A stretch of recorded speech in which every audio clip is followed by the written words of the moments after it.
Good afternoon, ma'am. Good afternoon, ma'am. Good afternoon, ma'am. Good afternoon, ma'am. Good afternoon, ma'am. Everyone. Good afternoon, ma'am. Good afternoon, ma'am. Good afternoon, ma'am. Good afternoon. Good afternoon.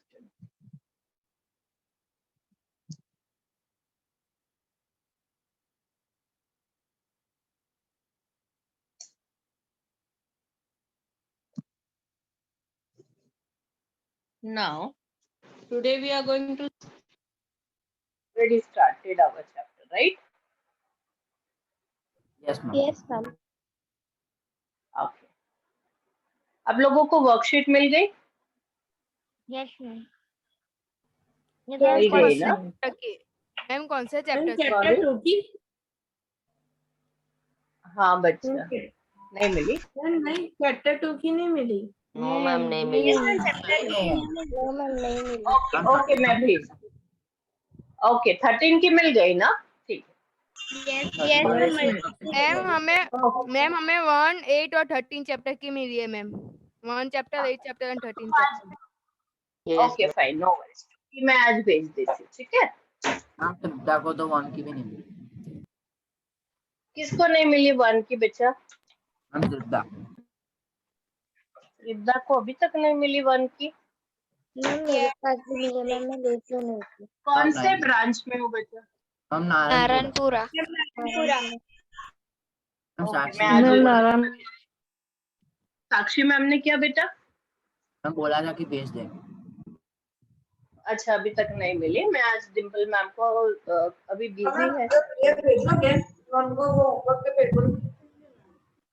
मैं भेज देती हूँ बेटा आज, ठीक है? Okay so let's start our chapter. Ma'am कौन सा चैप्टर? हाँ हम जो चैप्टर कर रहे थे वही chapter. I think so we have started 9th chapter. Ma'am half complete. Yes, ma'am. Let everyone enter in the class first. सब अभी आ रहे हैं, उनको आने दो, ठीक है? Hello ma'am. या मैम आप जो पीडीएफ भेजोगे वो हमको फाइल में लिखनी होगी ना? जी जी जी वही फाइल में लिखना है बेटा। मैम अभी कौन सा पेज नंबर खोले? हाँ एक मिनट, सबको आ जाने दो, फिर मैं बार बार इंस्ट्रक्शन नहीं देने पड़ेंगे।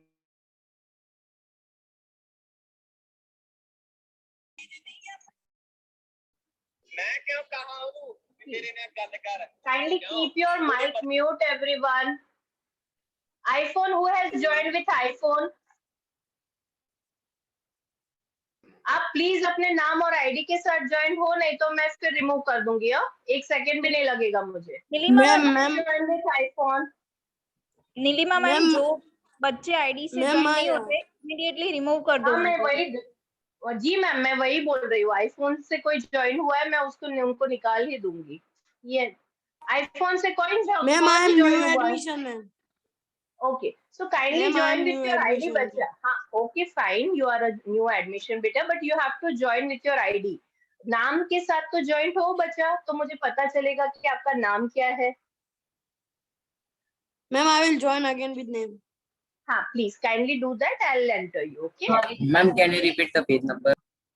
Yeah, sure. Page number 66. Okay. Now we are going to start from right to freedom.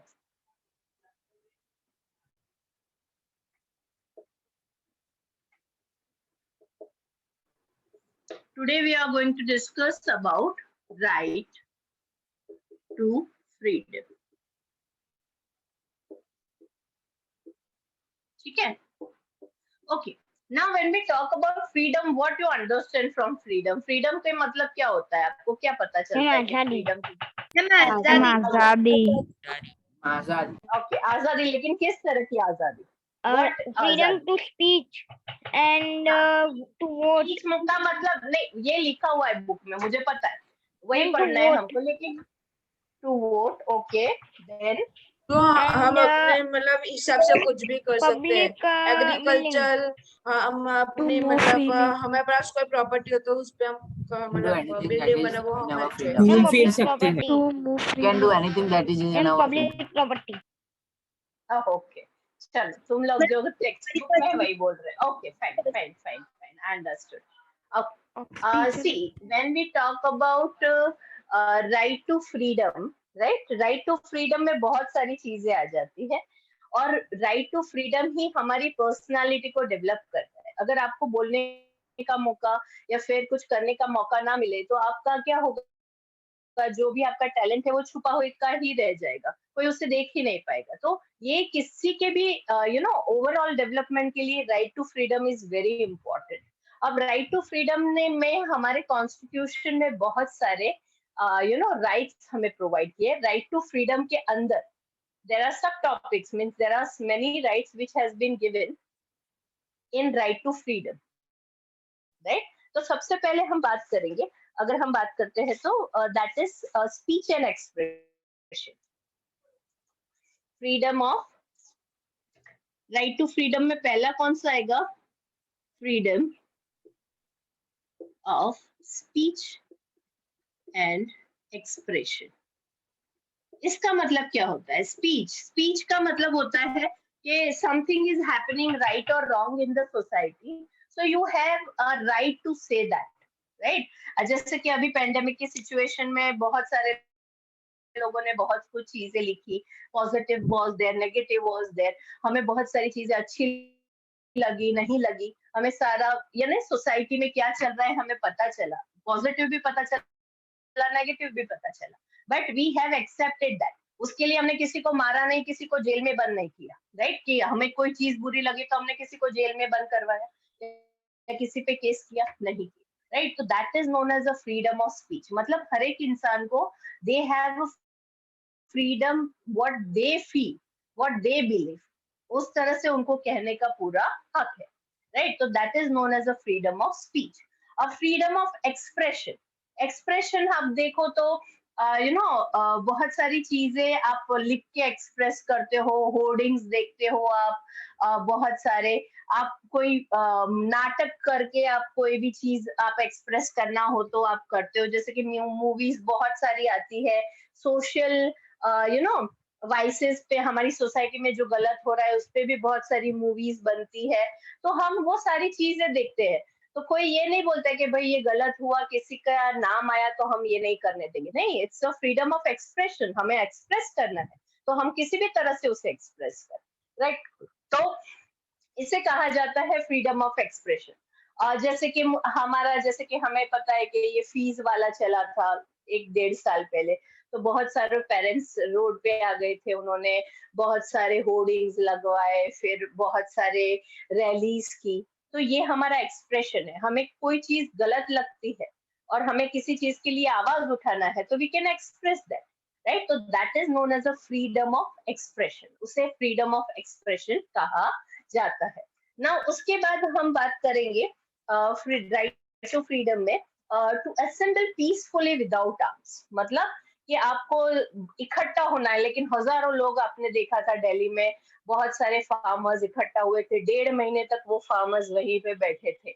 अपने राइट्स के लिए, राइट? और तो भी सरकार ने बैठने दिया 1.5 महीने तक। क्यों? क्योंकि दे असेंबल विदाउट आर्म्स, यानी उनको अपनी बात रखनी है, उनको मोर्चा निकालना है, रैली करनी है, बैठना है, धरना देना है, पर उन्होंने आर्म्स नहीं यूज किए, यानी किसी पे हमला नहीं किया, किसी को हार्म नहीं किया, कोई लॉ नहीं तोड़ा है। तो आप कर सकते हो, जितना करना है आप करो, राइट? तो ये भी हमें ये पावर दिया गया है कि we can express our feelings in that way. Then to form association और यूनियंस। आप देखो, टीचर्स की यूनियंस होती है, लॉयर्स की यूनियंस होती है, डॉक्टर्स की यूनियंस होती है, इंजीनियर्स की यूनियंस होती है। तो एक अगर टीचर खड़ा रहेगा और कुछ बोलेगा तो शायद कोई नहीं सुनेगा और उस किसी को फर्क भी नहीं पड़ेगा। लेकिन टीचर्स की यूनियंस, यानी जितने भी टीचर्स है वो अगर साथ में इकट्ठा होके कुछ कहेंगे, स्ट्राइक करेंगे या फिर कोई रेज करेंगे वॉइस, तो उसकी बात सुनी जाएगी। तो उसके लिए यूनियंस बनाई जाती है, जहाँ पे वो एक साथ इकट्ठा होके डिसीजंस लेते हैं, राइट? तो that is known as a what we say union.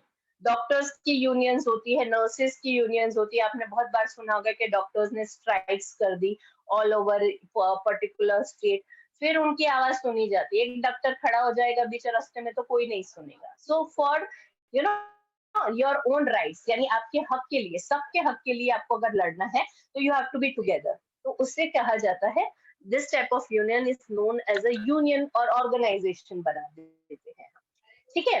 Then to move freely throughout the territory of India, यानी इंडिया के आप कोई भी कोने में जाइए, आपको कोई पासपोर्ट नहीं लगेगा, आपको कोई मना नहीं कर सकता अगर आप लीगली जा रहे हो, राइट? तो कोई आपको कुछ भी चीज के लिए मना नहीं कर सकता। अगर मैं गुजरात में रह रही हूँ और मेरा ट्रांसफर हिमाचल प्रदेश हुआ तो मैं हिमाचल प्रदेश जा सकती हूँ, मेरा असम में हुआ तो मैं असम जा सकती हूँ, मेरा केरला में हुआ तो केरला में जा सकती हूँ। Nobody will deny me that right, right? मैं इंडिया के किसी भी कोने में जा सकती हूँ, किसी भी कोने में घर खरीद सकती हूँ, राइट? और मैं रह सकती हूँ इंडिया के, right? So that is what power we have to practise any profession. जैसे कि मैं हिंदू हूँ, राइट? लेकिन मुझे ऐसा लगता है कि नहीं, मुझे मुस्लिम टीचर, मुस्लिम की जो स्टडी है, मुझे उनकी यानी उनकी लैंग्वेज बहुत अच्छी लगती है, उनकी जो बिलीफ है वो अच्छी लगती है और वो मुझे पढ़ाना है, तो मैं पढ़ा सकती हूँ। कोई मुझे मना नहीं कर सकता कि भाई तू हिंदू है तो मुस्लिम का नहीं पढ़ाएगी। अंडरस्टूड? अगर मुझे बाइबल में फेथ है और मैं बाइबल पढ़ाना चाहती हूँ, right, even I am Hindu, तो I can do that, right? तो मैं कोई भी प्रोफेशन ले सकती हूँ। ऐसा कुछ नहीं है कि मैं पर्टिकुलर रिलीजियन की हूँ तो मुझे यही प्रोफेशन करना होगा। It's nothing like that. You can go into any profession, right? And nobody will deny you that right. आपको कोई मना नहीं कर सकता, उसके लिए आप आवाज उठा सकते हो, right? So that power you have. Then to practice to carry any occupation, trade or business. कोई भी business legal, कोई भी business आप कर सकते हो, राइट? उसके लिए कोई मना नहीं। आप ऐसा नहीं कह सकते जैसे कि बहुत सारे पहले कहते थे कि लेडी है और टैक्सी ड्राइवर, आजकल टैक्सी ड्राइवर लेडीज भी होती है।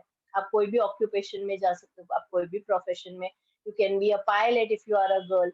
बहुत पहले ऐसा था कि लड़कियां पायलट नहीं बन सकती, लड़कियां ये नहीं कर सकती। Now they are in every field, so you can choose any field, any occupation, any trade, any business. तो ये सारे फ्रीडम राइट्स आपको दिए गए हैं। समझ में आया क्या है? अब हम डिटेल में बात Yes, करते ma'am. हैं।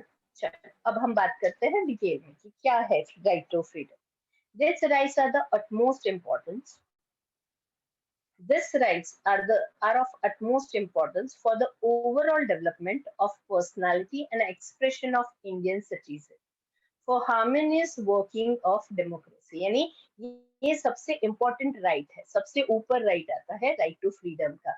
इससे क्या होता है, एक तो आप एक्सप्रेस कर सकते हो अपने आप को क्योंकि आपके पास राइट है, राइट? आपकी पर्सनालिटी डेवलप होती है उसके कारण, right, as a Indian citizen. और आप हार्मोनियसली, यानी आपकी कंट्री में आप बड़े आराम से रह सकते हो। So that can be possible. Any individual cannot exercise this freedom autonomously or irresponsibly.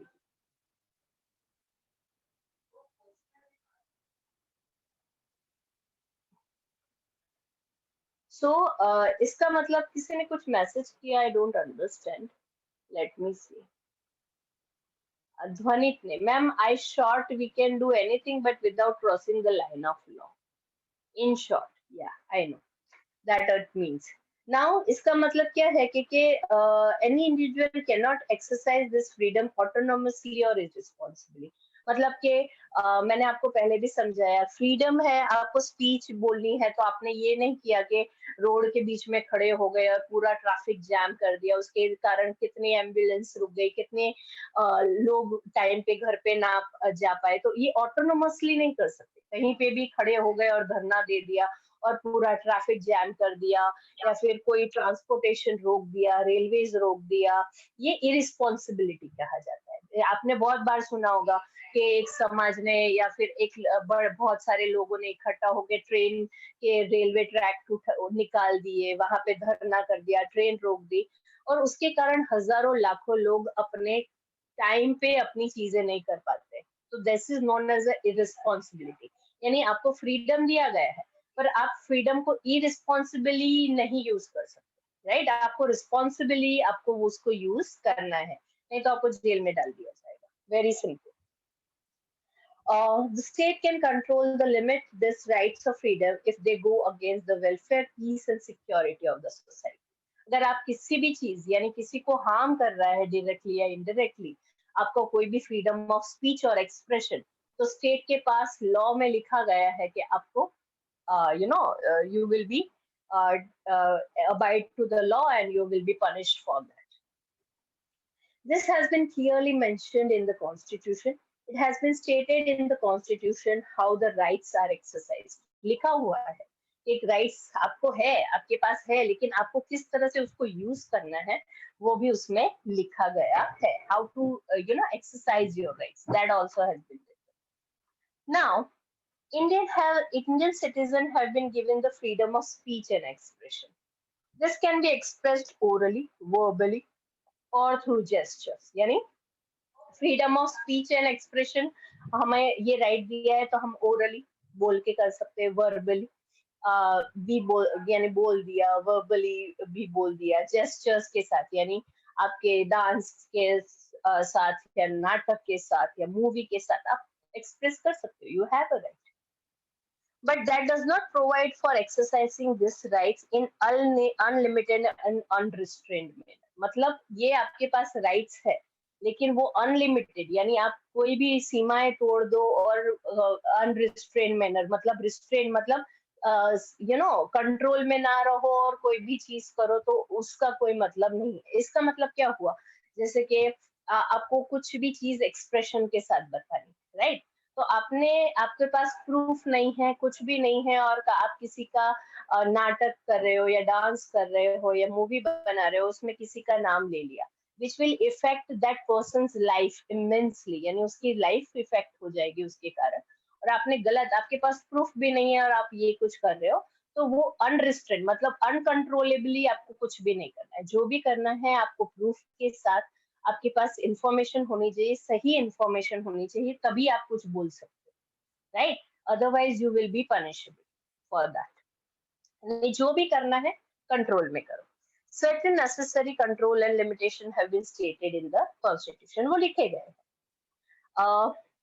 The state cannot be required control through law and order for maintaining the unity and integrity of India, safety and the state, for amicable relation with foreign nations, public management and public peace, compromise and safety, morality, discipline, contempt of court, defamation, and provoking the violence for crime. यानी इन सब चीजों में government अपना हक बता सकती है. अगर आप इन सब चीजों के अंदर कोई भी लॉ तोड़ते हो, जैसे कि फॉर एग्जांपल पब्लिक मैनेजमेंट में आप कुछ गलत करते हो, पब्लिक प्रॉपर्टी को नुकसान करते हो, पब्लिक पीस को नुकसान करते हो, जैसे ट्रैफिक रोक दिया, किसी की सेफ्टी, किसी को मार दिया, किसी को हमला कर दिया, फिर मोरालिटी, किसी को यानी गलत बोल के आपके पास प्रूफ नहीं है और उसको डिफेम किया, उसको बदनाम किया, डिसिप्लिन तोड़ा, कंटेम्प्ट ऑफ कोर्ट, कोर्ट ने अगर आपको किसी चीज के लिए रोका है या बुलाया है और आपने उनकी यानी उन्होंने जो कहा है वो आपने that you have not satisfied, मतलब वो चीज पूरी नहीं की है, तो यू डिफेम किया अपने कोर्ट को, लॉ को, तो आपको पनिशमेंट मिल सकती है. किसी भी चीज को वायलेंस यानी आप वायलेंस आपने नहीं मारा, लेकिन आपने यानी पब्लिक में बोला मारो मारो मारो, तो आपने किसी को प्रोवोक किया कि आप मारो, तो आप उसके लिए भी आप गलत. फिर आप ये नहीं कर सकते मैं तो मारा नहीं है, मैंने तो मारा नहीं है, आप ऐसा नहीं बोल सकते.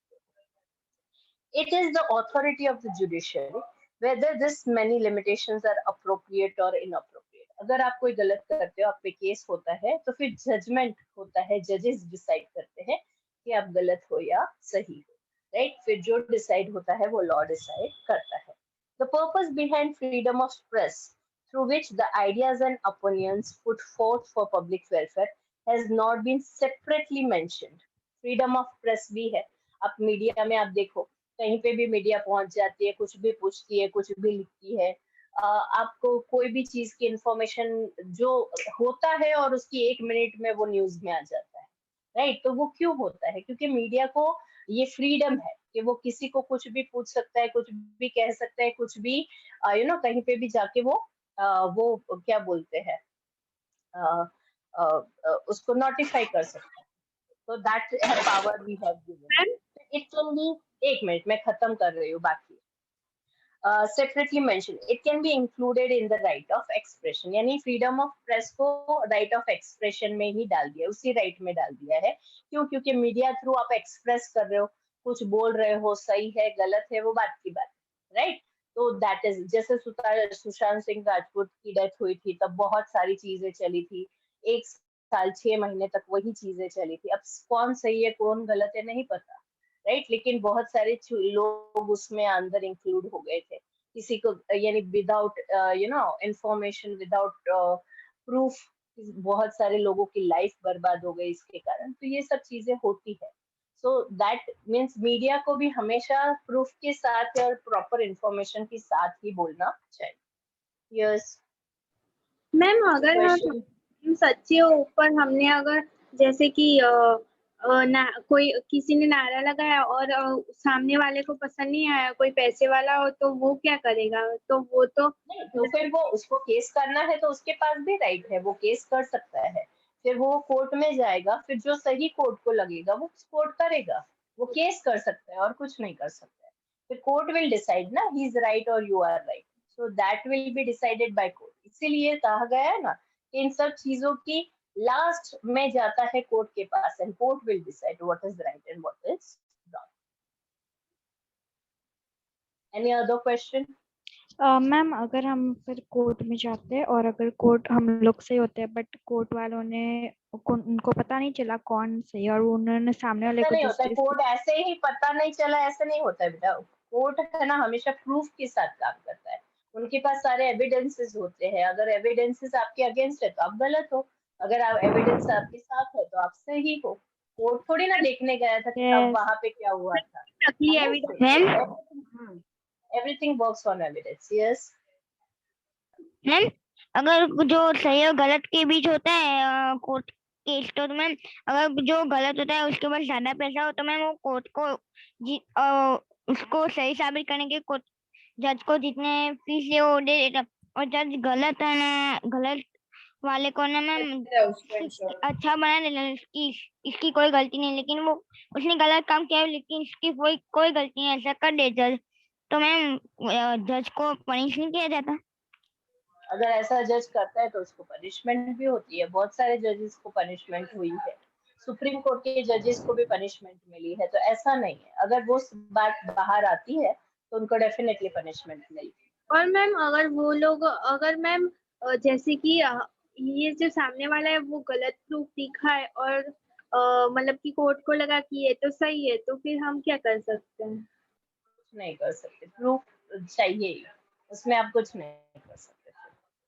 मैम क्या मैम अगर कोई मैम न्यूज चैनल वाले फेक न्यूज बताए तो फिर उनके ऊपर केस होगा ना? हाँ, उनके ऊपर केस होगा। ठीक है, अब हम आगे जाते हैं कि और क्या राइट्स हमें दिए गए हैं other than freedom of expression, मतलब उसके सिवाय हमारे पास क्या राइट्स है जो हमें प्रोवाइड किए गए हैं। द लेटेस्ट अमेंडमेंट ऑफ 2009, मतलब 2009 में बहुत सारे चेंजेस किए गए और बहुत सारे राइट्स ऐड किए गए, राइट, जिसकी मैंने बात की थी। in India confers free and compulsory primary education for children who between 6 to 14 years, मतलब कि राइट टू एजुकेशन दिया गया है। ये राइट यानी अगर आप 6 से 14 के बीच में हो तो आपका पूरा हक है कि आपको एजुकेशन मिलना चाहिए, और गवर्नमेंट आपको फ्री एजुकेशन प्रोवाइड करती है अगर आप गवर्नमेंट स्कूल में एडमिशन लेते हो तो, right. If a person is not convinced for a crime, then he cannot be sentenced to punishment or more punishment than the one prescribed by the law.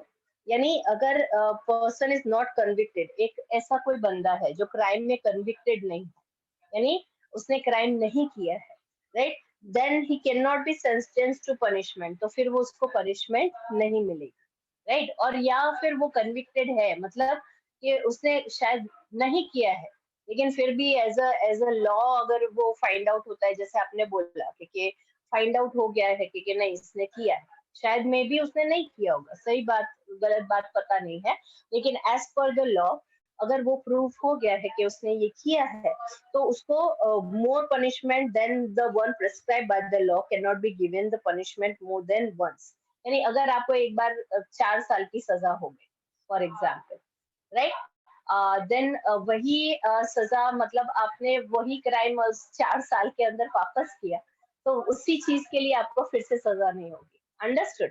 समझ में आया? Yes ma'am.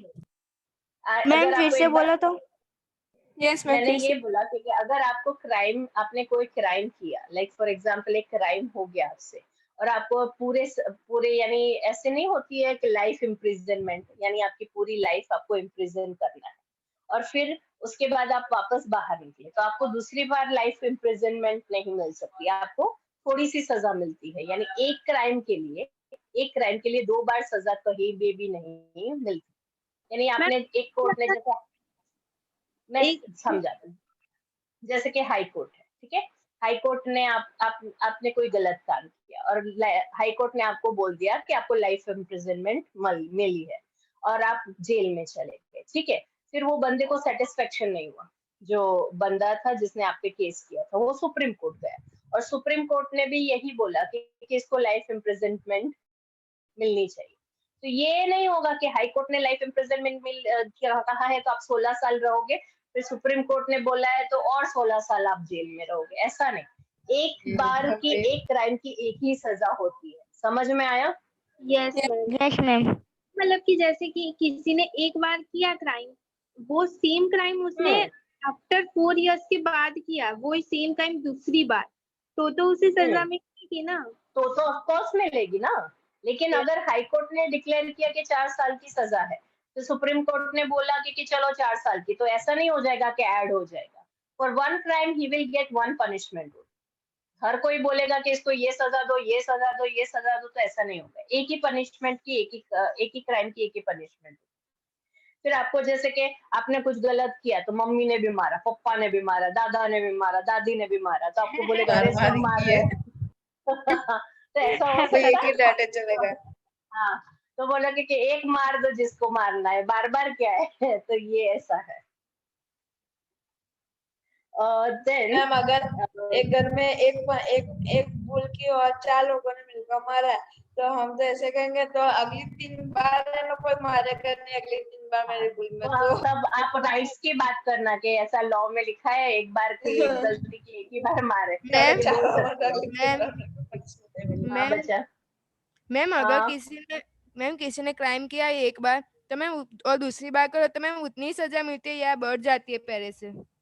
नहीं, फिर वो तो लॉ के हिसाब से आपने क्या क्राइम किया है उसके ऊपर डिपेंड करता है। मैम अगर ऐसा हाई कोर्ट ने क्राइम साल की सजा मिलेगी और सुप्रीम कोर्ट ने बोला 6 साल की सजा मिलेगी, तो उसे कौन सी दी जाएगी?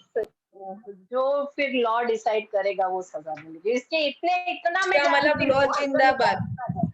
मैम इसका मतलब आगे बढ़ते। Okay. No one can be arrested without being told on the ground of such arrest. मतलब अगर आपको कहीं पे भी अरेस्ट करने के लिए लेके जाया जाता है तो आपका पूरा हक होता है, यू कैन आस्क कि मुझे क्यों अरेस्ट कर रहे हो, और पुलिस को ये कंपल्सरी बताना होता है कि आपको क्यों अरेस्ट किया जा रहा है, आपने क्या किया है। अगर पुलिस ने, ये आपका हक है जानने का, it's your right, you should know कि आपको क्यों अरेस्ट किया जा रहा है। If arrested person has the right to defend himself or herself by a lawyer of his or her choice. फिर आप अरेस्ट हो गए, फिर आपको आपके हक के लिए लड़ना है, तो आप अपने हिसाब से कोई भी लॉयर, अच्छे से अच्छा लॉयर आप चूज कर सकते हो, ये हक आपको दिया गया है। An arrested person has to be brought before the nearest magistrate within 24 hours. मतलब जैसे कि आपने क्राइम किया तो उसके बाद आपको सीधा जेल में नहीं डाल दिया जाता, आपको सबसे पहले 24 घंटे के अंदर मजिस्ट्रेट के पास लिया जाता है। मजिस्ट्रेट होता है, जज होता है एक तरह का, जो हर एक डिस्ट्रिक्ट में होता है, उसके पास लिया जाता है। फिर आपकी सुनवाई होती है वहां पे, यानी आप अपना केस रखते हो, सामने वाला अपना केस रखता है। फिर मजिस्ट्रेट अगर डिसाइड करता है कि नहीं आपने गलत किया है, तो ही आपको जेल में डाला जाता है, नहीं तो फिर आपको बेल होती है, या फिर बहुत सारे उसमें रूल्स एंड रेगुलेशन जो मुझे नहीं पता है, पर 24 घंटे के बाद आप मजिस्ट्रेट के पास जाते हो, मजिस्ट्रेट विल डिसाइड कि आप जेल जाओगे या नहीं। अंडरस्टूड? आपको ऐसा नहीं है, एक मिनट, आपका ऐसा नहीं है कि आपने गुनाह किया तो सीधा जेल में डाल दिया, पहले आपको मजिस्ट्रेट के पास ले जाया जाता है, then it will be decide. Now without the permission no individual can be kept in custody, यानी मजिस्ट्रेट की परमिशन के बिना कोई भी आपको कस्टडी में, यानी यानी पुलिस ने सोचा कि 3 दिन इसको तो मैं कस्टडी में रखूंगा, ये करूंगा, तो ये पॉसिबल नहीं है।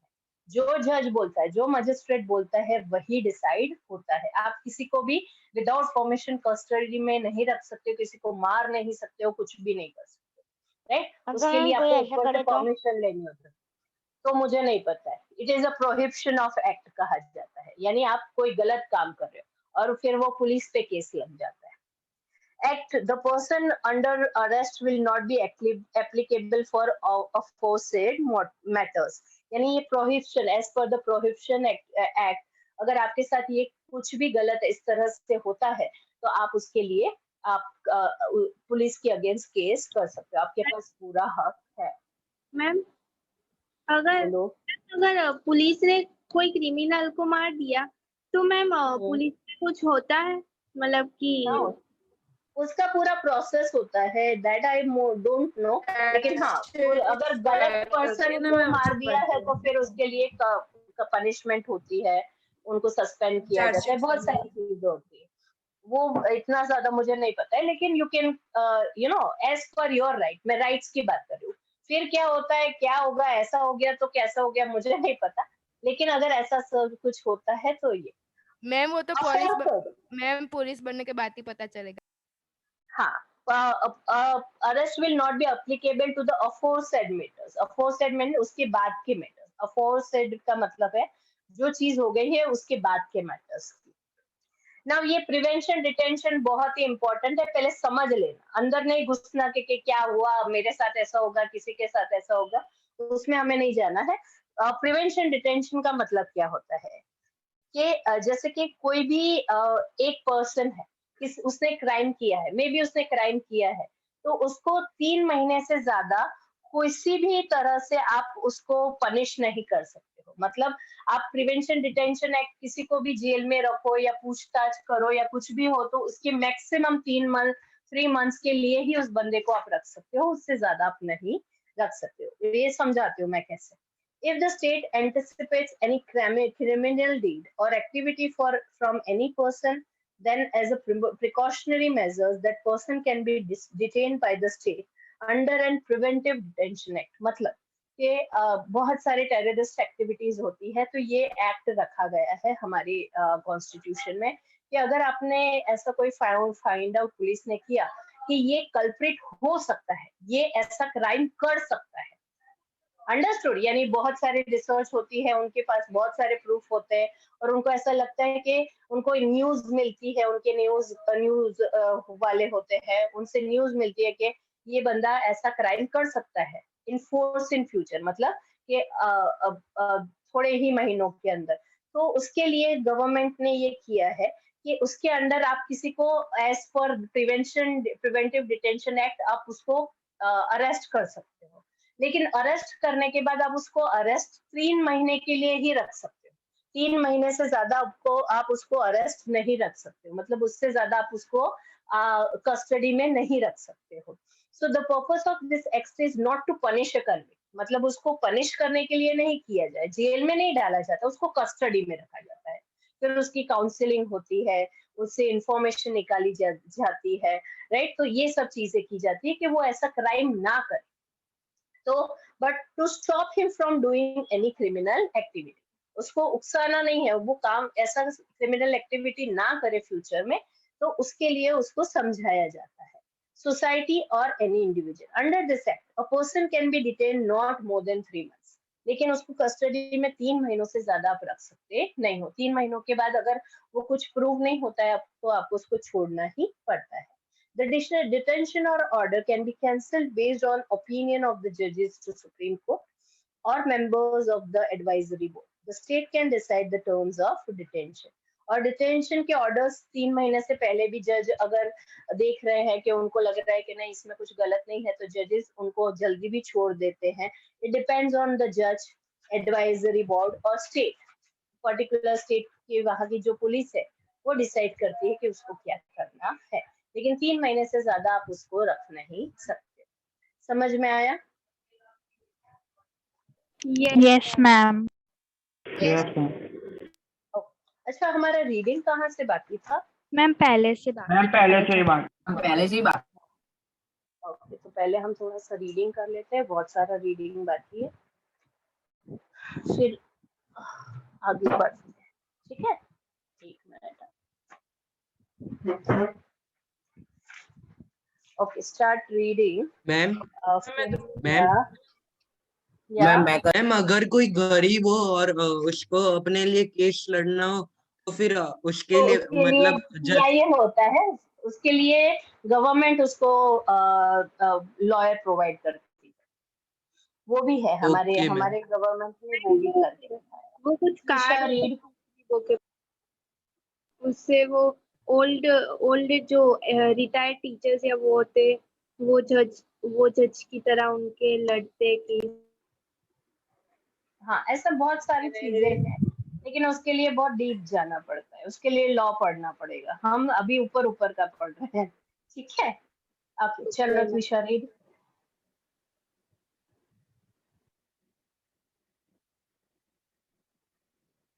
त्विषा, are you there? Ma'am, can I read? Krishna Shri read. Yes, ma'am. Introduction. In the previous chapter, we have studied Indian Constitution preamble and important pillars as well as the specific characteristics. In this chapter, we will study about other important characteristics of Constitution, that is fundamental rights, fundamental duties, and directive principle of state policy.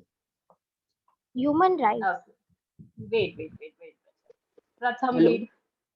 Ma'am आपने त्विषा बोला था. हाँ, मैंने त्विषा 2 बार नहीं 3 बार बोला बेटा. मुझे ना त्विषा ने त्रिषा सुनाई दिया था. Okay, त्विषा read. Yes, ma'am. Human rights. Human rights are those rights which not only give a person his or her basic existence, but Existence. also overall development in which Hello. society helps to construct an environment which enables him or her to grow. In every democratic country, the citizens are conferred with basic rights. A person is not discriminated on the basis of caste can experience the basic rights. The protection of these rights are assured by society and nation as well. The person by his birth owns rights which are his or her basic rights, which are known as human rights. Okay, now Pratham. United Nations General Assembly has declared human rights on 10th of December 1948, and 10th December is celebrated as Human Rights Day. From the global announcement of human rights, certain basic and important human rights are added in the Constitution of India, and thereby these rights are protected in a dignified way. Thus, those human rights which are included by Constitution of India are known as fundamental rights. Okay. Now, next, Kartavya. These human rights proclaim the human beings to live in a dignified way. For the existence of human being, the basic needs, food, clothes, shelter, education, and health should be received in a dignified and respectable way. Democratic country allows its citizens to enjoy equal rights for multifaceted development. The state guarantees such a conducive environment wherein one has protection of fundamental rights, a true identity of democratic system. Prisha. Yes, ma'am. Fundamental rights. The nation's stability, protection of citizens, freedom, and democracy are protected through fundamental rights. First, rights to equality. Second, right to freedom. Third, right against exploitation. Fourth, right to freedom of religion. Fifth, culture and educational rights. Sixth, right to constitutional remedies. Uh, First, rights to equality. Equality before law and equal protection of law are included in the right to equality. This fundamental right is the major foundation of all other rights and privileges guaranteed to the Indian citizen. It is one of the chief guarantees of the Constitution of the India. Thus, it is imperative that every citizen of India has easy access to the courts to exercise his or her rights to equality. According to this right,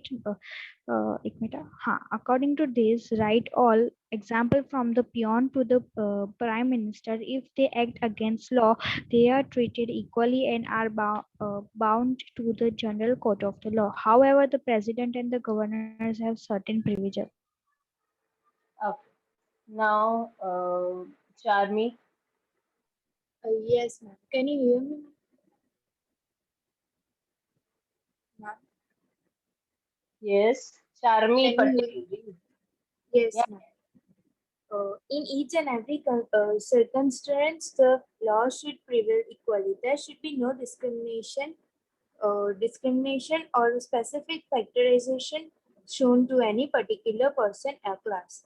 Every law should be equally disseminated. Every person shall have equal admittance to public places like shops, restaurants, hotels, public entertainment places. To make any special arrangement for women and children or for the development of any socially or educationally backward class or scheduled caste or scheduled tribes. No citizen shall be discriminated on the basis of race, caste, religion, creed, descent, or place of birth in respect of any government services and higher education under the state. In matter of state public services, equal opportunities has to be offered to all the citizens. However, the state is given permission to make a decision regarding required qualification for such services. Okay. Now the next is Dhruv. Yes,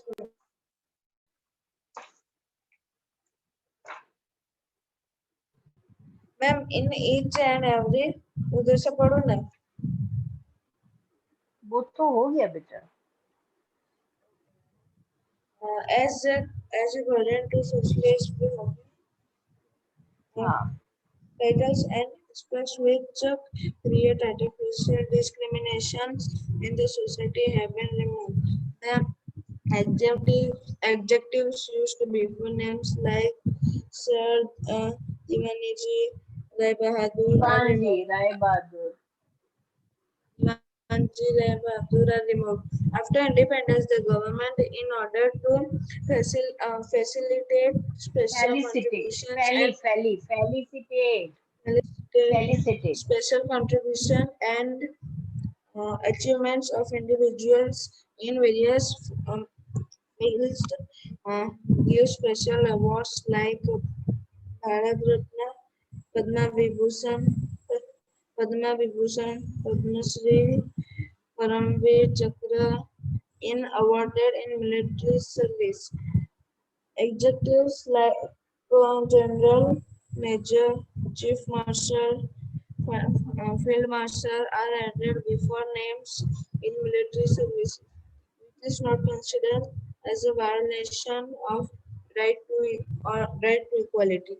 The aim of this right is to form an equitable society and thereby establish rule of law in India. Okay. Now the next is जिसने पढ़ लिया है lower down your hand तो मुझे याद रहेगा कि किसका turn आया. Ved, read. Yes, ma'am. To provide specific service to different types of group or classes, there can be different types of provisions under law. For example, There are different laws of advocates, doctors, teachers, insurance agencies, women, juveniles, juveniles, the principle of juveniles. The principle of equal pay for equal work is also a part of of this article. Okay. Meet. Yes, ma'am. Right to freedom. The Constitution of India provides the citizens of India six types of freedom which are as under. First, freedom of speech and expression. Second, to assemble peacefully without arms. Third, to form association or unions. Fourth, to move freely throughout the territory of India. Fifth, to reside and settle in any part of the territory of India. Sixth, to practice any professions or to carry or on any occupation, trade or business. Devanshi you have to raise your hand बेटा, अगर आपका turn आएगा तो पढ़ोगे, अभी आपका turn आना बाकी है. ध्वनित read. These rights are of utmost importance of the overall development of personality and expressions of Indian citizens. For harmonious working of democracy and a healthy lifestyle, any individual cannot exercise this freedom autonomously or irresponsibly. The state can control and limit this right to freedom if they go against the welfare, peace, and security of the society. This has been clearly mentioned in the Constitution. It has been stated in the Constitution how the rights are exercised. Now Raval, Vishwa. Yes, ma'am. Indian citizens have been given the freedom and expression. This can be expressed either orally, verbally, and through gesture, but that does not provide for exercising their rights, these rights, in unlimited and unrestrained manner. Certain necessary control and limitation have been stated in the Constitution. The state can put required control through law and order for maintaining the unity and integrity of India, safety of the state, amicable relation with foreign nations, public management and public peace, compromise and safety, morality, discipline, contempt of court, defamation, and provoking violence for crime. It is the authority of a judiciary whether there many limitations are appropriate or inappropriate. The purpose behind the freedom of press through which ideas and options put forth for public welfare has not been separately mentioned. It can be included in the right of expression. Provoking का मतलब होता है किसी भी चीज के लिए उकसाना. Devanshi read.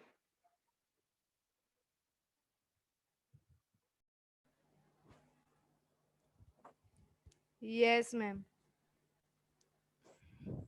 The latest amendment of 2009 in Constitution of India confers free and compulsory primary education for the children between 6 to 14 years. If a person is not convicted for a crime, then he cannot be sentenced to punishment or more punishment than the one prescribed by the law, cannot be given the punishment more than once, cannot be given to the same convicted person. No individual can be deprived of his life and liberty, deprived of his life and liberty except by the procedure of law. No one can be arrested without being told the ground for such arrest. If arrested, the person has the right to defend himself and herself by a lawyer of his and her choice. An arrested person has to be brought before the nearest magistrate within 24 hours. Without the permission, no individual can be kept in custody. As person the Prohibition Act, the person under arrest will not be applicable to the of forest shade matters. बेटा देवांशी लिखा है, आपका क्या नाम है? Ma'am Devanshi. Okay. Prevention, detention. Now who is there? Nupur, read. Yes, ma'am. Preventive detention. If the state anticipates a criminal deed or activity from any person, then as a precautionary measure, that person can be detained by the state under an Preventive Detention Act. The purpose of this act is not to punish a convict, but to stop him from doing any criminal activity against state, society, or any individual. Under this act, a person can be detained not more than 3 months. The detention or order can be cancelled based on the opinion of the judges of Supreme Court or members of the advisory board. The state can decide the term of detention. Okay, fine. So till here we had completed, right? Let's discuss about rights against exploitation. Exploitation का मतलब क्या होता है? कौन बताएगा मुझे? What is the meaning of exploitation?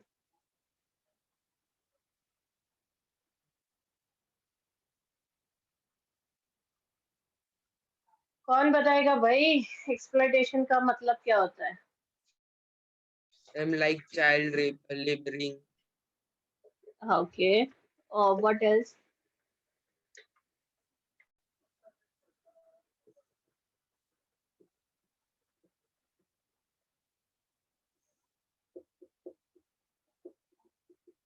And bad behavior with humans. Okay. Yeah, that also can come in exploitation. Working in unhygienic and unsafe environment. Okay. कैसे environment मतलब अनहाइजीनिक किसे कहते हैं? कौन सा एनवायरनमेंट अनहाइजीनिक? हाँ पर क्या कहाँ पे फॉर एग्जांपल?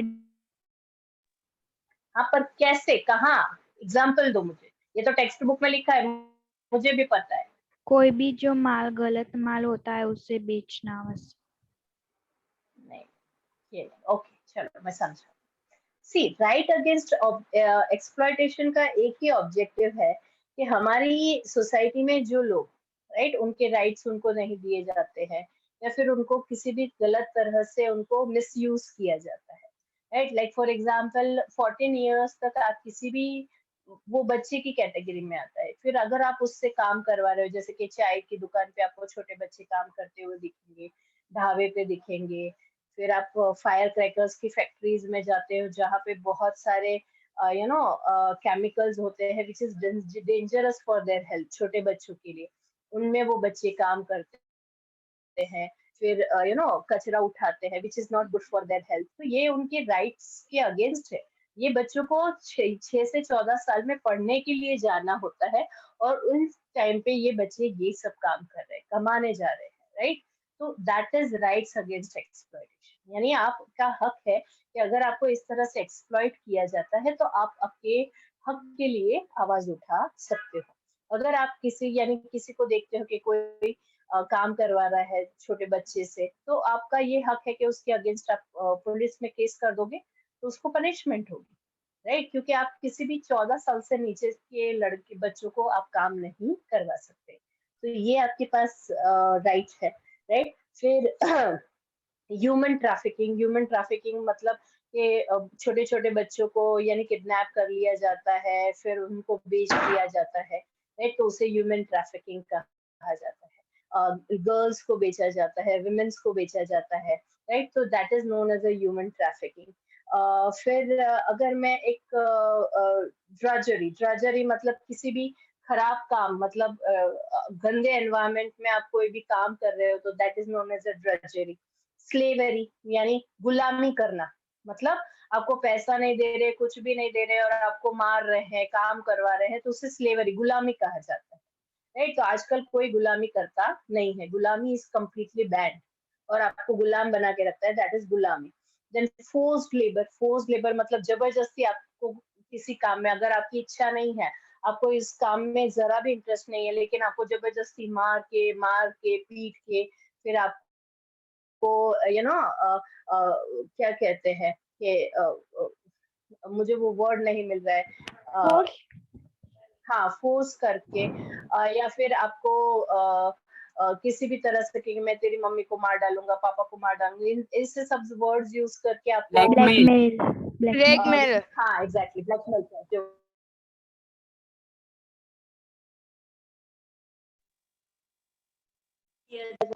और फिर आपको कुछ भी काम में डाला जाता है तो that is known as a forced labour. तो वो सब कुछ हमारी कंट्री में कम्प्लीटली बैड है, आप ये सब चीजें नहीं कर सकते हो, it is a punishable offence. और कोई भी आपको ऐसा दिखे तो उसके अगेंस्ट आप कंप्लेन कर सकते हो, ठीक है। Then illegal trade of children and women, जो मैंने आपको पहले बना दिया, फोर्स्ड लेबर और impose slavery, work without pay, and the old drudgery system. Drudgery यानी पुरानी सिस्टम, जिसमें यानी खराब सिस्टम में आपको काम करना पड़ता है, गंदे एनवायरनमेंट में, गंदी काम, मतलब गटर में काम करना, गटर साफ करना, ये ड्रजरी में आ जाता है। यानी ये सब पहले के जमाने में होता था, अब सब मशीन से होता है। तो ये सारे काम आप नहीं कर सकते हो। ये इसके लिए बहुत स्ट्रिक्ट लॉज बनाए गए हैं हमारी गवर्नमेंट ने कि मैम, आप करप्शन ऑफ इम्पोर्टेंट थिंग्स। हाँ, that is what we can say drudgery. तो करप्शन ही हुआ ना कि आप किसी को यानी गटर में जाके बोलते कि चलो आप काम करो, तो that is different types of, मतलब किसी चीज के लिए आप उसको फोर्स करते हो कि नहीं तुझे तो ऐसा करना ही पड़ेगा, नहीं तो तुमको ऐसा इतना पैसा देना ही पड़ेगा। तो this all comes into the drudgery, means all the inhuman activities that comes into drudgery. Ma'am अगर कोई सामने से के मतलब कि किसी ने बोला कि तुम मुझे गटर साफ करके दे और वो बोलता है ठीक है, तो फिर क्या होगा? तो मैम वो तो गलत है ना, आपको पता है कि वो गलत काम है, आप उससे बहुत गंदा काम करवा रहे हो, आप उसके ह्यूमन राइट्स के अगेंस्ट जा रहे हो, आप उसको गटर में जाते हो तो बहुत सारे गैसेस होते हैं, वो अगर आप इनहेल करते हो तो आप मर जाते हो। तो अगर आपको पता है कि आप करवा रहे हो और उसके पास बेचारे के पास पैसा नहीं है और वो कर रहा है, तो मतलब आप उसकी जान को जोखिम में डाल रहे हो, तो you are punishable for that. ये आप में थोड़ी अक्ल होनी चाहिए कि ऐसा नहीं करवाना है। अगर आप 14 साल के हो, आपकी 5 साल की बेटी हो या कोई भी हो, आपकी 6-7 साल की बहन, और उसको बोलो कि चल रोटी बना, तो आप में तो इतनी तो अक्ल है ना कि वो रोटी नहीं बना पाएगी। उसको गैस के पास मुझे नहीं लेके जाना है, क्योंकि अगर मैं उसको गैस के पास लेके जाऊंगी तो वो जल जाएगी। वो तो आपको पता चलता है, तो that is the same way. तो ये इसीलिए इसे पनिशेबल ऑफेंस कहा जाता है, ये एक्सप्लॉयटेशन है। To take work from any person without paying them or paying them less than minimum wages, forced or imposed labor is punishable। मतलब किसी को पैसे काम करवा के पैसे नहीं देना, या फिर कम पैसे देना, जो उसकी यानी उसकी लिखा हुआ है एज अ राइट कि उसको इतने पैसे मिलने ही चाहिए, उससे भी कम अगर आप पैसे देते हो, तो that is comes into the punishable act. उसके लिए आपको अगर वो कंप्लेन कर दे तो पनिशेबल एक्ट हो जाता है। उसके सिवाय बहुत सारी चीजें हैं जो फॉर स्पेशली फॉर चिल्ड्रंस है, जिस हमारी दुनिया में एक रिसर्च किया गया है WHO ने, और एज पर the United Nation and WHO, दुनिया में सबसे ज्यादा अगर बच्चे एक्सप्लॉइट होते हैं हर तरह से अंडर द एज ऑफ 14, तो नंबर 1 कम्स इंडिया। इंडिया सबसे ऊपर है उसमें, number 1, right. Any child under the age of 14 cannot be made to work in factory, mines or any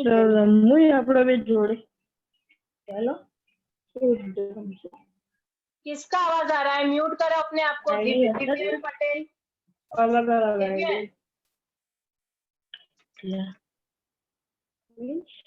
हमारी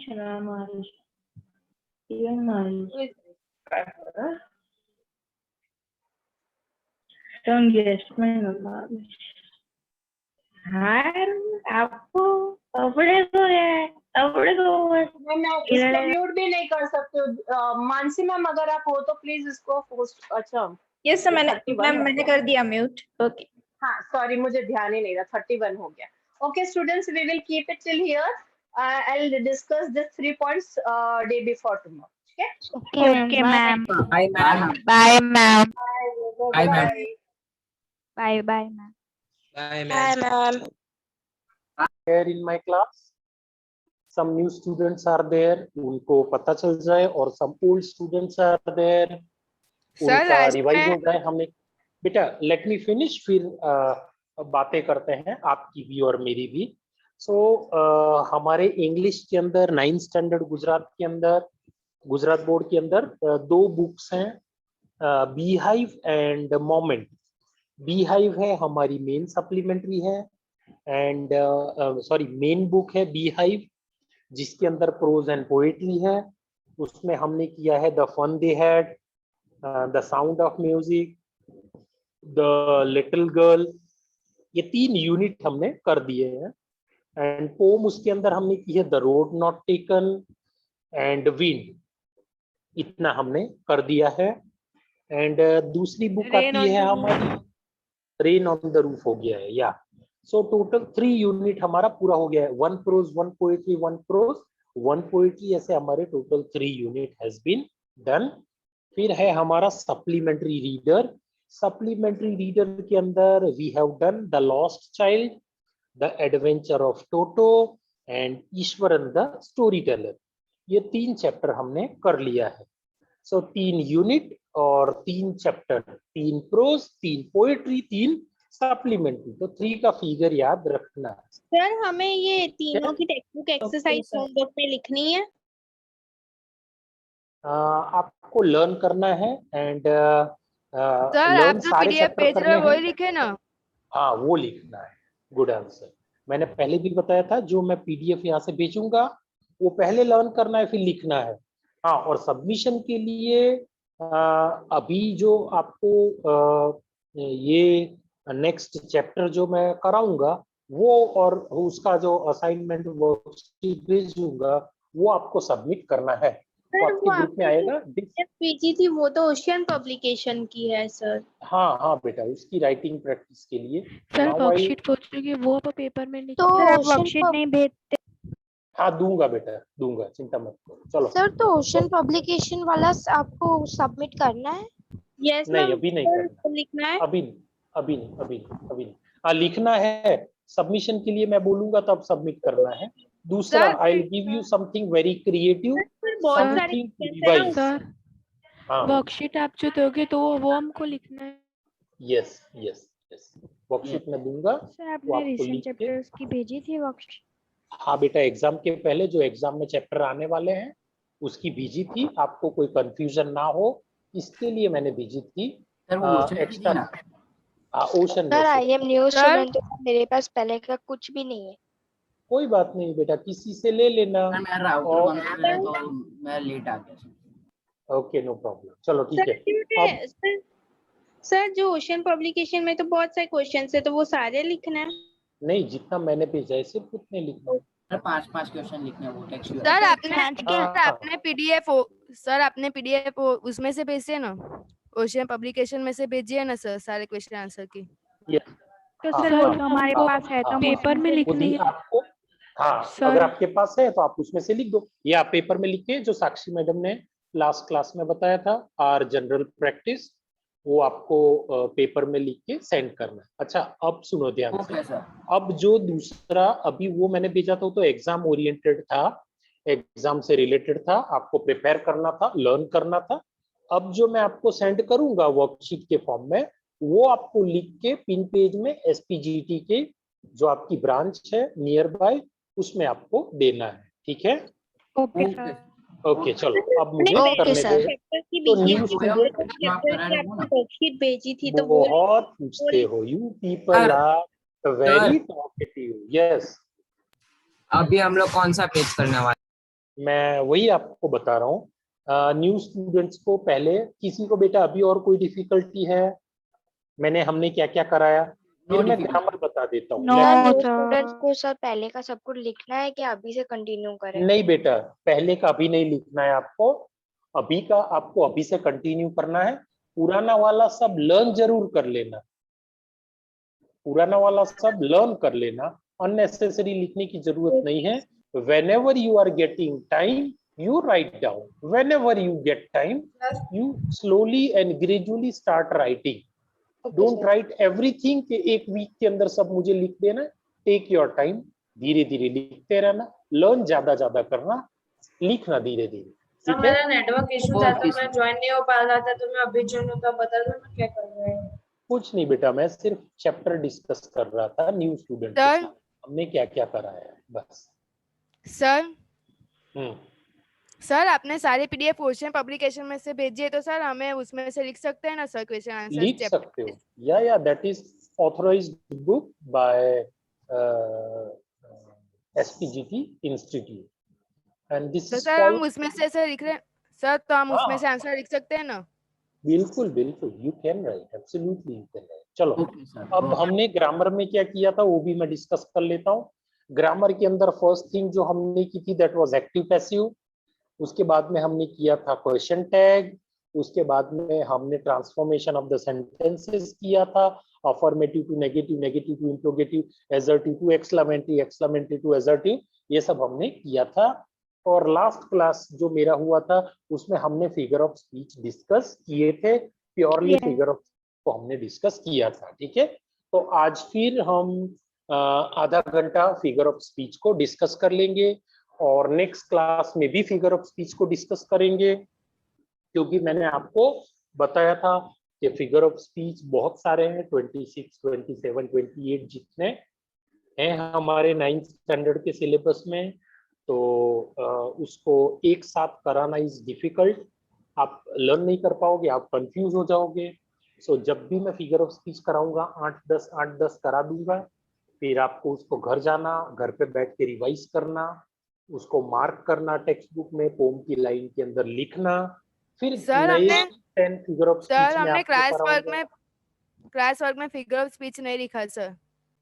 ओके, तो क्लास वर्क के अंदर बेटा जो आज मैं फिगर ऑफ स्पीच करा रहा हूँ वो आप लोग लिख लेना।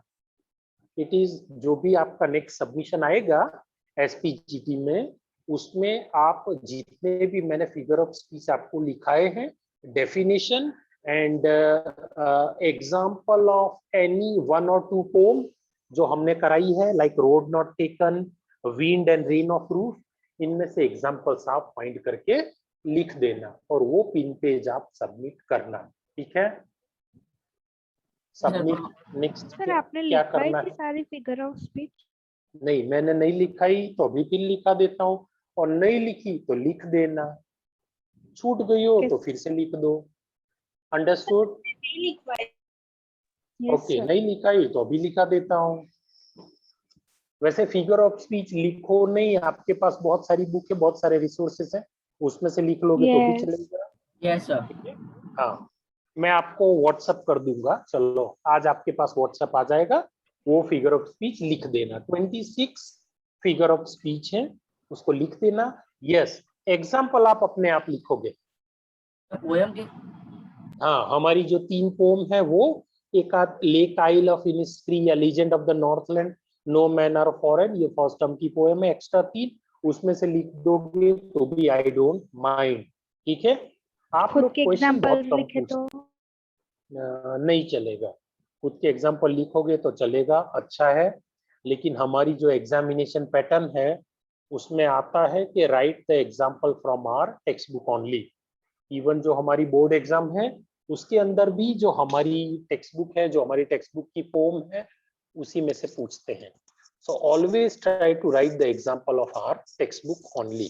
जो हमारी बी हाइव की टेक्स्ट बुक है उसकी पोम है, उसी के एग्जाम्पल लिखना फाइंड करके, तो मैं भी कॉन्फिडेंट हो जाऊंगा, मुझे भी अच्छा लगेगा कि my students are very confident.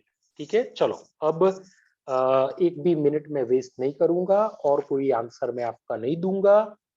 Directly let me explain figures of speech, फिर हम अगला चैप्टर कौन सा करना है फिर मैं आपको वो बताऊंगा। सबसे पहले लास्ट क्लास में हमने क्या किया था वो एक बार डिस्कस कर लेता हूँ और रिवाइज करा देता हूँ। ठीक है, सो अब न्यू स्टूडेंट, आई थिंक किसी को कोई डाउट होगा नहीं मैंने क्या क्या कराया और क्या क्या हम आगे करेंगे। ठीक है, ग्रामर में 3 टॉपिक, टेक्स्ट में 3, पोएम में 3, सप्लीमेंट्री में 3। ठीक है, ग्रामर के कौन से? एक्टिव पैसिव कराया, क्वेश्चन टैग कराया, ट्रांसफॉर्मेशन कराया, 3 कराए हैं। ओके, चलो figure of speech. Figure of speech क्या होता है? You know and I know very well. Figure of speech are poetic devices which the poets are using in order to make poem more decorative. जैसे हम लोग अपने आप पे makeup करते हैं in order to look more beautiful, more charming, अच्छा दिखने के लिए हम करते हैं. The same way जो हमारे poet होते हैं, they use some of the poetic devices, some of the poetic words to decorate or to provide beauty to the poem. ठीक है, that is figures of speech. वो कुछ word होते हैं. तो जब भी हम पोम की लाइन पढ़ेंगे उसमें से हमें कुछ वर्ड मिल जाएंगे, वही हमारे फिगर ऑफ स्पीच है. तो पहला फिगर ऑफ स्पीच था सिमिली, दूसरा था मेटाफर. अगर किसी को याद हो तो बता दो, रेज योर हैंड और आई विल एक्सप्लेन. सर ये फिगर ऑफ स्पीच कहीं पे दिया है टेक्स्ट बुक में? हाँ, जो एसपीजीटी की मिलेगी बुक उसमें भी है. एंड हमारी पोम के अंदर टेक्स्ट बुक में नहीं है लेकिन रेफरेंस बुक में है. इट्स देयर इन में कि पार्ट 1 में? सब कोई भी पोम के अंदर है फिगर ऑफ स्पीच. हर एक पोम में है सर, हर एक पोएम में है. ओशन हर एक पोएम में है. ठीक है, ओशन पब्लिकेशन में है, कैंप पब्लिकेशन में है, नवनीत में है, हर एक रेफरेंस बुक में. ये वीडियो ऑन करो. क्यों सब वीडियो बंद कर करके बैठे हैं? खुशी है, वृषि है, देवांशी है, रुद्र भट्ट है, प्रीशा है, कृत है, रुद्र. क्या बात है, सब मुंह छुपा छुपा के प्रथम है. ध्वनित दवे, सब वीडियो ऑन करो. हाँ, मुझे अकेले अकेले डर लगता है. आपकी कंपनी ना हो, मैं तो डरता हूँ अकेले के. कोई पढ़ रहा है कि मैं अकेले अकेले बोल रहा हूँ. चलो, okay. Now everybody is there. Very good. Again a very smiley good afternoon. And हमारा पहला फिगर ऑफ स्पीच था सिमिली, दूसरा था मेटाफर. दोनों एक पेयर में है. What is simile and what is metaphor मैंने लास्ट क्लास में कराया था, but I didn't get any reply from you. So मैं समझा देता हूँ फिर से.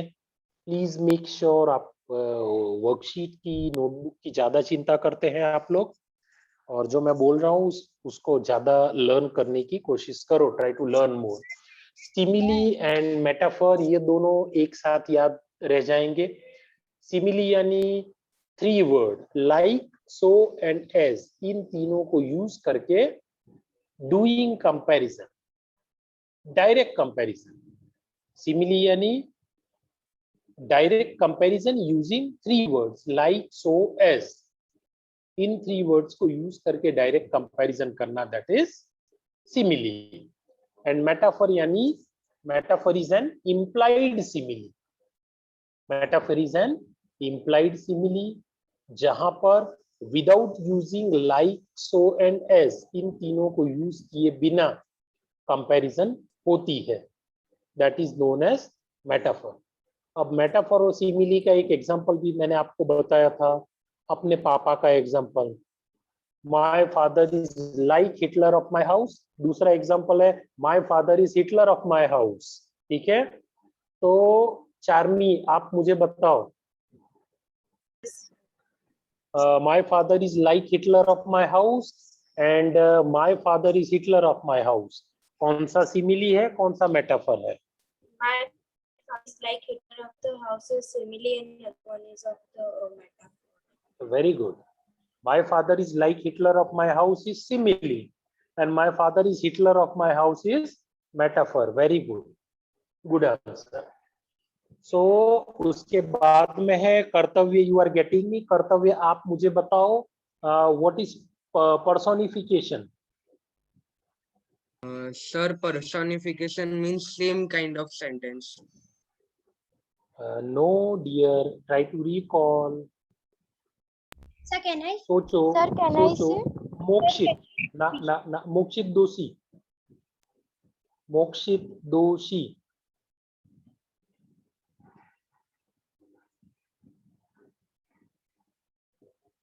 खुशी. 1072 खुशी. Sir, I also forgot. You forgot. Very good. वाह. चलो प्रथम. Yes sir. personification. Sir, what? Personification. What is personification? Sir, I don't. Very good. क्या बात है? बोलो. Sir, can I say? Sir, can I say? Mister Modi said, पढ़ेगा India तभी तो आगे बढ़ेगा इंडिया. ये ऑनलाइन क्लास में खुशी पढ़ेगा नहीं इंडिया और प्रथम पढ़ेगा नहीं इंडिया तो बढ़ेगा कैसे इंडिया? मैं समझा देता हूँ. चलो personification. Personification is a figure of speech जिसके अंदर inanimate objects are given human life, action, emotion and feeling. जो नॉन लिविंग थिंग्स हैं उनको human feeling, action and emotion देना, that is personification. For example, my fan was very happy today. My pen was laughing loudly. My textbook was shouting on me. Understood? So ये fan है. आपकी cut रही है. एक बार फिर से बोलो ना सर. सर बराबर. मैं नो सर बराबर. बहुत बराबर है. मैं देखो फुल नेटवर्क में बैठा हूँ. मोबाइल का टावर है ना, उसके नीचे मैंने घर बनाया और उसके वहां बैठा हुआ हूँ. सर इतना सुना है नॉन लिविंग है उसके. सर बाद में नहीं सुना है. उसके नेटवर्क में प्रॉब्लम होगा यहाँ पे. यस, चलो कोई बात. वॉइस हमें क्लियर आ रही है. हाँ आ ही रही है ना बेटा. मैं बोल रहा हूँ ये मोबाइल घर के टेरेस पे मैंने अपना घर शिफ्ट कर दिया मोबाइल टावर के नीचे. बोलो. चलो एनीवेज फिर से बोल देता हूँ. Personification means a figure of speech when non living things are given human life, action and emotion. उसी को हम बोलेंगे पर्सोनिफिकेशन. ठीक है? Okay sir. हाँ. तो आप लोगों में से अब मुझे कौन रिपीट करके देगा what is personification? Sir, can I? Krishna Shri. चलो कृष्णा श्री और सबका टर्न आ जाएगा. आज I will be giving an opportunity to my dear, my favourite Ved Panchal. आज मैं personification is to giving to non-living thing life and emotions. Okay. Non-living things are given human feeling, action and emotion. तो वो figure of speech हो जाता है personification. ठीक है? Okay. So this is personification. उसके बाद में आता है एपोस्ट्रोफी. उसका ही जुड़वा भाई है. We are doing figure of speech in pair. अगर पेयर में करोगे तो इजी रहेगा. लाइक सिमिली मेटाफर हमने किया. सब चिपक गए. पर्सोनिफिकेशन में किया. और ये पर्सोनिफिकेशन का ये हमारे का ही कजिन ब्रदर है एपोस्ट्रोफी. Can I explain? नहीं. Give chance to somebody else. Hemakshi बोलो. Sir, a direct contact is done with the sir like that. Like that. Very good. क्या डेफिनेशन. ऐसा लिखोगे तो मार्क्स कहाँ जाएंगे? चलो अच्छी बात है. नूपुर आप बोलो. Nupur Gandhi. After Nupur Dhvanit be ready. If you are there video on करना. खुशी. त्विषा आप बोलो answer. Apostrophe. Yes, sir. Apostrophe is to direct talk with non-living thing. A direct address is made to a non-living thing. Personification में क्या होता है कि वो जो चीज है उसके अंदर ह्यूमन फीलिंग, एक्शन, इमोशन है, ऐसा बताता है पर्सोनिफिकेशन. लेकिन ये जो एपोस्ट्रोफी है, एपोस्ट्रोफी एस में नॉन लिविंग थिंग को डायरेक्ट बात कर रहा है हमारा poet. Understood? That is the difference between personification and apostrophe. ठीक है? फिर एक हमने फिगर ऑफ स्पीच की थी एक्सक्लेमेशन और इंट्रोगेशन. तो ध्वनित आप मुझे बताओगे. ध्वनित Dave. Yes, sir. What is exclamation and what is interrogation? आप exclamation बोलो, कृत पटेल आप मुझे बोलोगे interrogation. कृत पटेल, yes. पहले आप बोलो, ध्वनित. Sir, exclamation is used in feeling like shocked. सबसे पहले exclamation refers to strong feeling, action, emotion and desires. ठीक है, सरप्राइज होना, एंग्री होना, फ्रस्ट्रेटेड होना, द फीलिंग ऑफ डिसगस्ट, या Sir. सीधा सा एक्सक्लेमेशन मार्क आता है. ओ वर्ड आया वहां पे, वाओ वर्ड आया, हुर्रे वर्ड आया, अलास आया, पीटी वर्ड आया. So all these words are expressing exclamatory thought. ठीक है, sudden feeling, action, emotion, desire, frustration, anger, ये सब बताने का काम करते हैं. एक्सक्लेमेशन मार्क भी कभी कभार आता है, ऑलवेज आए ऐसा जरूरी नहीं है. That is exclamation. और Sir, Krit what is Patel, desires? Desire यानी हमारी इच्छा, कोई भी इच्छा है. Oh I wish I will be the prime minister of India. I wish मैं प्राइम मिनिस्टर होता. कृत बोलो, interrogation. Sir question mark, questioning.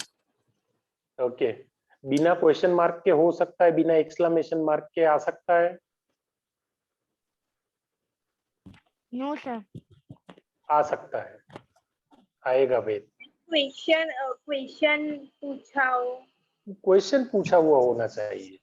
Question mark आए कि ना आए, एक्सक्लेमेशन फीलिंग आनी चाहिए, इमोशन आना चाहिए. क्वेश्चन पूछा हो या ना पूछा हो, ठीक है. सो क्वेश्चन मार्क हो या ना हो चलेगा. सर इंट्रोगेटिव में क्वेश्चन पूछा हो, क्वेश्चन मार्क हो ना हो वो चलेगा. इंट्रोगेशन ही. लेकिन सर इंट्रोगेशन में तो क्वेश्चन मार्क होना चाहिए कंपल्सरी. हमारे स्कूल में सर ने ऐसा सिखाया है. ना ना बेटा, अरे वो क्वेश्चन पूछा तो में होता है ऐसा. बेटा वेद, पोएट ने थोड़ी गलती कर दी, क्वेश्चन मार्क नहीं लगाया तो. सर बस क्वेश्चन आना चाहिए, क्वेश्चन होना चाहिए. यस. बहुत बार कैसा होता है, कॉन्सोनेंट साउंड्स, हम बात करते हैं कॉन्सोनेंट वर्ड्स नहीं, कॉन्सोनेंट साउंड्स की बात करते हैं. वो आता है तो ही वो फिगर ऑफ स्पीच होते हैं हमारे. ठीक है, चलो ओके. सो ये हमने सब लास्ट क्लास में किया था. उसके बाद में what is alliteration and what is repetition. सबका टर्न धीरे धीरे आने देते हैं. Nupur is visible now. Nupur आप मुझे बताओ, what is alliteration. Yes, sir.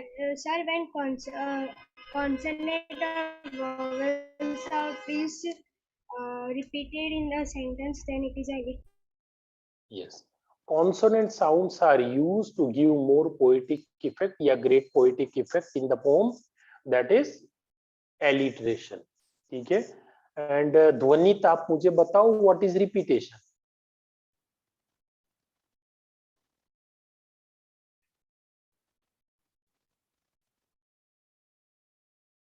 चलो ध्वनित disappears.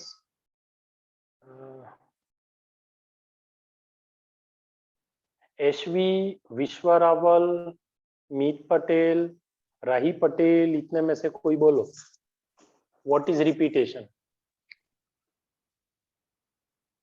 ये जितने भी वीडियो ऑफ, यस, ये जितने भी वीडियो ऑफ है ना, सबको मैं रिमूव करने जा रहा हूँ. Please on your videos. Sir repetition repeat होता है वो वर्ड. यस, वो वर्ड रिपीट होता है. रिपीट होता होगा. सर एक सेंटेंस में एक वर्ड 2 या 3 बार रिपीट हो, उसको रिपीटेशन कहते हैं. Yes yes, the word which is repeated more than one time, that is repetition. And alliteration is consonant sounds are repeated to give more poetic effect, that is alliteration. Is it okay now? Yes sir. और बाकी video of किया ना, सीधा मैं remove कर दूंगा. I don't know what you all are doing, loitering here and there, video of करके. मैं पढ़ा किसको रहा हूँ पता क्या चलेगा मुझे. When I check supplementary, I saw कि मुझे लोग दिख रहे हैं, बाकी वीडियो में तो दिखते ही नहीं है। चलो हाँ, सो दैट इज, उसके बाद में दैट इज ऑल्सो क्लियर। अब एलिट्रेशन यानी consonant sounds are repeated and repetition यानी ट्विंकल ट्विंकल लिटिल स्टार। तो ये जो ट्विंकल ट्विंकल 2 बार आया है that is repetition of the words. फिर आता है हमारा एक और है एंटीथेसिस एंड ऑक्सीमोरॉन। ये शायद हमने नहीं किया था, सो आज हम इसको कर लेते हैं। What is antithesis and what is oxymoron? So antithesis वो होता है दोनों पैर में। What? So what is the spelling of antithesis and ANTITHESIS? ये मैं आपको वर्कशीट पूरी फोटो इसका शेयर कर दूंगा आज, डोंट वरी। ओके, सो हाँ, फिगर ऑफ स्पीच 26 है या 26 है, वो 26 की डेफिनेशन मैं आपको सेंड कर दूंगा, वो आप नोटबुक में जरूर लिखना और लर्न करना। This will be very useful in 9th, 10th, 11th and 12th standard. Sir वो पेपर में लिख देना। हाँ, पेपर में लिख देना, एग्जाम्पल्स लिखना, मैक्सिमम डेफिनेशन भी एग्जाम्पल ज्यादा लिखना। ओके चलो, so antithesis are words repeated, but those words are opposite to each other in nature. दो वर्ड है, for example day and night, all are opposite words. तो ऐसे कोई कॉन्ट्राडिक्टरी आइडियाज जो होते हैं, लाइक कॉन्ट्रास्टिंग और ऑपोजिट आइडियाज और ऑपोजिट वर्ड्स। कॉन्ट्रास्ट यानी एक दूसरे का उल्टा। Positive and negative. Yes, yes, yes, yes. Positive and negative. Day, night, rich, poor, ऐसे। तो ये जो opposite ideas आते हैं, so contrasting or opposite ideas or opposite words are used within the sentence to give more poetic effect. ये दोनों सिर्फ use होते हैं, दोनों का मीनिंग कुछ भी, दोनों मिलजुल के कोई नया मीनिंग निकालते नहीं है। That is antithesis. इसी का छोटा भाई, इसी का बड़ा भाई है ऑक्सीमोरॉन। ऑक्सीमोरॉन क्या है? It is a special form of antithesis. जैसे सिमिली एंड मेटाफर है ना, metaphor is an implied simile, वैसा ही ऑक्सीमोरॉन है। Oxymoron is a special form of antithesis. इसीलिए पहले हम एंटीथेसिस करते हैं, फिर ऑक्सीमोरॉन करते हैं। So this oxymoron is a special form of antithesis where two contradictory terms are used to give the expression of a specific point. Understood? Yes, sir. फिर से definition सुन लेना। Yes, It is a special form of antithesis. लिखना हो तो लिख लेना। It is a special form of antithesis where two contradictory terms are united. Two contradictory terms are united. ऊपर वाले में यूनाइटेड होते नहीं हैं, दूसरे वाले में यूनाइटेड हो जाते हैं, एंटीथेसिस में यूनाइटेड नहीं होते हैं। So two contradictory terms are united to give the expression of a point. जो पॉइंट समझा रहे हैं उसको एक्सप्रेस करने के लिए दोनों कॉन्ट्राडिक्टरी आइडियाज एक हो जाते हैं, मिक्स हो जाते हैं। Is it clear now? Sir एक एग्जांपल। यस सर, एक एग्जांपल दो ना। ओके, एक नहीं 10 एग्जांपल दे देता हूँ, नो प्रॉब्लम। पहला एग्जांपल एंटीथेसिस का है, हिज विसेज इज मोर और less hideous. His visage is more or less So more or hideous. less is Yes. antithesis. More or less, yes, ये दोनों एंटीथेसिस हैं। उसके बाद में दूसरा एग्जांपल है, and the climbing moon grows small. Grows and small. Grows and small. तो ये सारे के सारे एंटीथेसिस एंड ऑक्सीमोरॉन के का डिस्क्रिप्शन देते हैं। एंड वन मोर थिंग, जैसा मैंने बताया था कि English grammar is something like our mathematics. Yes sir, I am joining from another device, please admit. Okay, I let sir oxymoron का दो ना एग्जांपल। Yes, sir. बहुत सारे एग्जांपल दे देता हूं, पहले आप सबसे पहले तो आप पेशेंस रखो। आप पूरी दुनिया पेशेंस रखे। हाँ सर बोलो। मैं रिजॉइन कर सकता हूँ? हाँ कर सकते हो, कर सकते हो।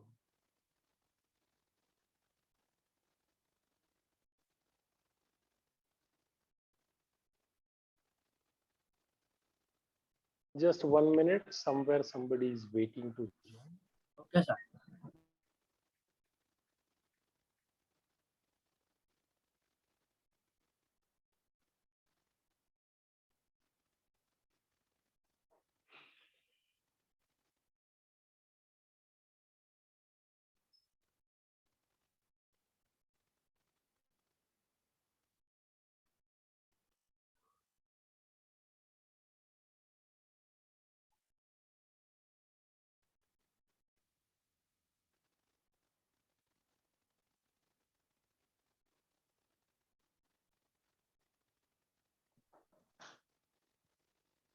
Sir, हैंग वेट बेटा, मेरा फोन स्क्रीन हैंग हो गई है। Just 1 minute. Am I visible? मैं दिख रहा हूँ ना? हाँ सर, दिख रहे हो। ये लोगों को एडमिट करने में या धवल इसके कारण हुआ था। या Dhaval is admitted. Okay, now clear? Yes, sir, clear. What? Sir, can you explain oxymoron again? या आई विल एक्सप्लेन। देखो सीधी सी बात है, एक अच्छा एग्जांपल दे देता हूँ, अब भी क्लियर हो जाएगा। What is antithesis and what is oxymoron? Antithesis यानी हिंदू एंड मुस्लिम। एंटीथेसिस यानी हिंदू एंड मुस्लिम, जो लड़ते हैं, लड़ते थे, लड़ते हैं और आगे भी लड़ते रहेंगे, किसी कॉमन कंक्लूजन पे पहुंचेंगे नहीं। ठीक है। और दूसरा है ऑक्सीमोरन। ऑक्सीमोरन यानी ये यूरोपियन पीपल जो आपस में लड़ते तो हैं, लेकिन कोई बाहर वाला उनके ऊपर अटैक करे तो सब मिक्स हो जाते हैं। It means they are coming on a specific conclusion. वो लोग मिल जाते हैं, उनकी आइडियोलॉजी एक हो जाती है। अंडरस्टूड? Yes sir. अब आप लोग डेफिनेशन भी बोल देता हूं। मैंने कहा था आज मैं आपको शेयर भी कर दूंगा, फिर क्यों डर रहे हो, क्यों घबरा रहे हो? आज आप बैठ के प्रैक्टिस करो बहुत सारी। Try to find out so many figures of speech. जो पास्ट 3 पोम के मैंने एग्जांपल दिए हैं वो भी कर लेना और रिवाइज करना। कोई डिफिकल्टी है तो पूछना, लेकिन प्रैक्टिस करना। प्रैक्टिस नहीं करोगे तो फिगर ऑफ स्पीच आने वाला नहीं है। लास्ट क्लास में भी समझाया था, आज पूछा तो फिर बहुत सारे लोग फॉरगॉट, डोंट रिमेम्बर। आगे भी ऐसा ही होगा। ओके चलो। सो अगला हमारा फिगर ऑफ स्पीच है जो हमने लास्ट क्लास में आई थिंक किया था, नहीं किया था, आई डोंट रिमेम्बर। एक है हाइपरबोल या हाइपरबोले या हाइपरबली, 3 इसको बोलते हैं। HYPERBOLE, hyperbole. ठीक है। वो हाइपरबोल या बहुत सारे नॉर्मल लोग उसको हाइपरबोल भी कहते हैं। What is it? Which figure of speech is it? तो ये है a statement is emphasized by overstatement। अपने बोलते हैं ना कि लोगों में झगड़ा लगाना, किसी भी बात को बहुत बड़ा चढ़ा के बोलना। आपकी क्लास में, आपकी स्कूल में, आपके फैमिली में, आपके आजू बाजू में कुछ लोग ऐसे होते हैं जिनका काम कुछ नहीं होता है, लोगों को झगड़ा कराना होता है, जिनको एक दूसरे से झगड़ा कराने में मजा आता है। क्यों? तो किसी की छोटी सी बात को बड़ा चढ़ा के बोलेंगे, ओहो तुझे ऐसा बोल दिया, ओहो तुझे ऐसा बोल दिया। That means making a statement and changing it into over statement. Over statement एक वर्ड आता है, over statement. So statement is emphasized by over statement. That with hateful mind. क्या बेटा? ये ऑक्सीमोरन का मीनिंग था ना बेटा, ये तो हाइपरबोले का था। हाइपरबोले, HYPERBOLE, हाइपरबोले का था। सो हाइपरबोल वो होता है where overstatement is used. किसी भी बात को थोड़ा ज्यादा ओवर लिया जाए। For example, my father came. So my father came as the Prime Minister of India, came to my house along with 20 bodyguards and 1 crore rupees in his hand and Mercedes worth rupees 1 crore. ऐसा जब बोलोगे तो over हो जाएगा कि बाप रे daddy तो सबके आते हैं लेकिन इतना सारा ले लेके आए is an over statement. Understood?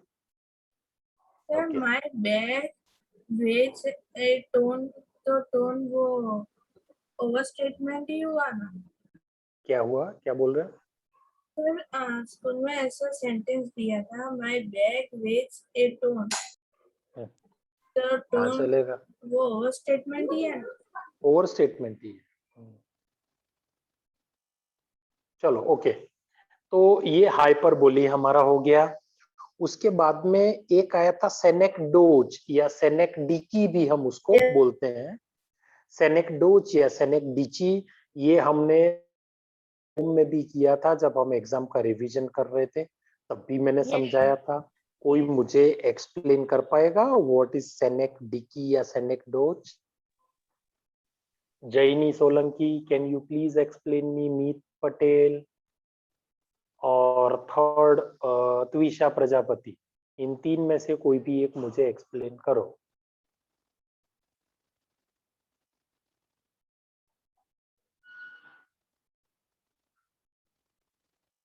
तीन में से कोई नहीं? बोलो तो सही कोई. Sir, can I say? Okay, आप बोलो. Sir, synecdoche means a part which is stand for the whole and the whole stands for a part. Means अगर हम किसी की बात कर रहे हैं तो फिर वो पूरे की बात नहीं कर रहे, उसके एक पार्ट की बात कर रहे हैं. Very good. That was very good. You are Prisha? Yes, sir. Okay, Prisha, very good. Your answer is absolutely right. This is the right answer.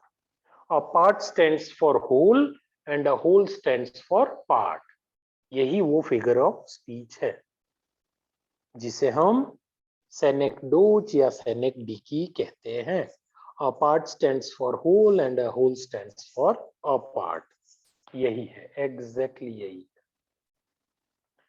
पार्श्व, आप तो दिखे ही नहीं भाई पूरा क्लास. कहाँ थे? मैं सोच रहा हूँ पार्श्व कहाँ चला गया. वेर इज पार्श्व? वेर इज पार्श्व? पार्श्व तो यहाँ बैठा है. आप अभी आए या थे पहले भी? सर कब का यहीं पर हूँ, कहीं नहीं गया. अच्छा, शायद मैं कहीं और गया था. Okay, no problem. It was my mistake. I will go to an eye specialist and I will get my eyes checked. No problem. But Parshva, I am very happy that you are here. अब आप आ गए हो तो मुझे सेनेक्डिकी और hyperbole दो एक बार फिर से आप बता दो. इनको लगता है कि आपको कोई आंसर सर का राइट हैंड है ये और आंसर देता नहीं है. So please give me answer. ये दोनों आप मुझे एक्सप्लेन कर दो अभी. सर आपने जब बोला तब नेटवर्क कनेक्शन का प्रॉब्लम था. You know, Parshva, you are, mind-blowing, extraordinary. पार्श्व, पढ़ेगा इंडिया तो ही आगे बढ़ेगा इंडिया, नहीं तो कोरोना खा जाएगा बेटा. आप रिवाइज कर लोगे? नेक्स्ट क्लास में पूछूंगा पार्श्व. ओके सर, मैं रिवाइज कर लूंगा. रिवाइज कर लेना. रिवाइज नहीं, लर्न कर लेना बेटा, नहीं तो सब हंसेंगे. हाँ, कि सर का फेवरेट स्टूडेंट और लर्न करके आया नहीं. ओके, एनीवेज चलो. तो सब लोग रिवाइज कर लेना जितने भी आज हमने फिगर ऑफ स्पीच किए हैं, लगभग 15 जितने. और लास्ट क्लास का एक था climax and anti climax, ascending idea and descending idea जो होता है वो था. तो अप्रोक्स हम सर वो नहीं करवाया था. हाँ, क्लाइमेक्स एंड एंटी. देखो क्लाइमेक्स क्या होता है, इंक्रीजिंग ऑर्डर में कोई भी आइडिया जाता है. हमारा मैथ्स का असेंडिंग डिसेंडिंग होता है ना. सो इंक्रीजिंग फॉर्म में कोई भी आइडिया नीचे से ऊपर जाए, इंक्रीजिंग ऑर्डर में जाए, असेंडिंग ऑर्डर में जाए, दैट इज क्लाइमेक्स. और एग्जैक्टली उसका रिवर्स फॉर्म आए, that is anti climax. For example, a child born, he grows into a young man, he became old and he died. ये क्या हो गया? Perfect example of climax. Morning, afternoon, evening, night, यानी एक sequence आई है order में. That is climax. So life cycle means. Yeah, a very systematic cycle. Or anti-climax means night, evening, afternoon, and morning. Understood? Yes, Yes, sir. sir. Okay. So climax यानी ascending idea, anti-climax यानी descending idea. अभी किसी को कोई difficulty हो तो बोलो. इतना हमने लास्ट क्लास में और अभी के क्लास में कर दिया था. एक और छोटा मोटा आता है, हमें हमेशा प्रॉब्लम करता रहता है. That is internal rhyme. Internal rhyme, what is internal rhyme? किसी को कोई आइडिया है इंटरनल राइम? No, sir. जो अंदर एक सेंटेंस के अंदर कुछ वर्ड्स की जैसे कि राइम बन रही हो वैसे. Very good. इंटरनल राइम यानी जो हम छोटे से थे, हमारी छोटी क्लास में पढ़ते थे. सो जो वर्ड्स राइम आते थे ना, here comes tingle, there was a single and he was singing jingle. तो ये टिंगल, सिंगल, जिंगल, ये सब क्या है? राइमिंग स्कीम है. Sir, like twinkle twinkle. नहीं, ट्विंकल तो रिपीटेड आ जाता है. आईएनजी आए, टिंगलिंग सिंग आ जाए. Sing is bling. Yes, sing is bling. तो ये राइमिंग वर्ड हो गया. अंडरस्टूड? इसको बोलते हैं इंटरनल राइम. ठीक. अभी एक एक बार रिवाइज कर लो सारा. जल्दी करो, रिवाइज कर लो. फिर मैं आपसे एक दो चीजें और पूछता हूँ.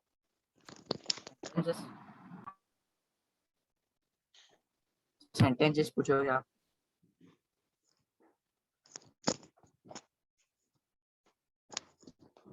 One or two things I'll be asking you.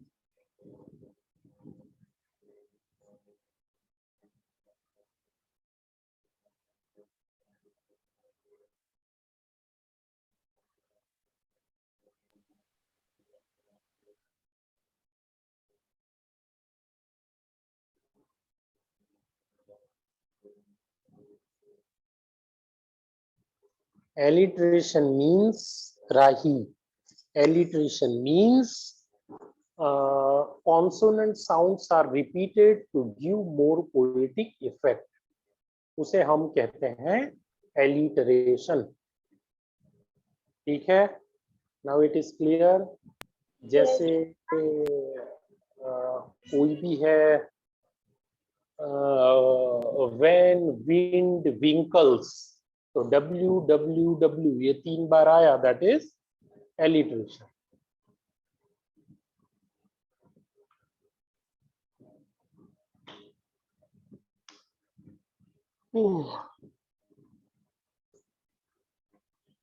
Quickly अगर आपने कहीं लिखा हो तो रिवाइज कर लो.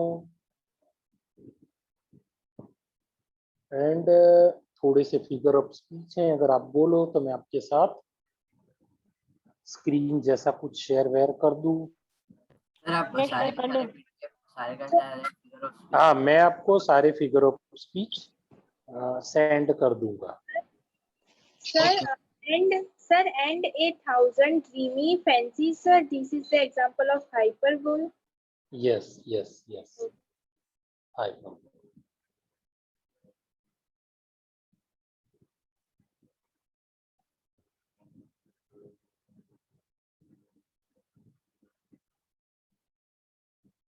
Just let me find figure of speech.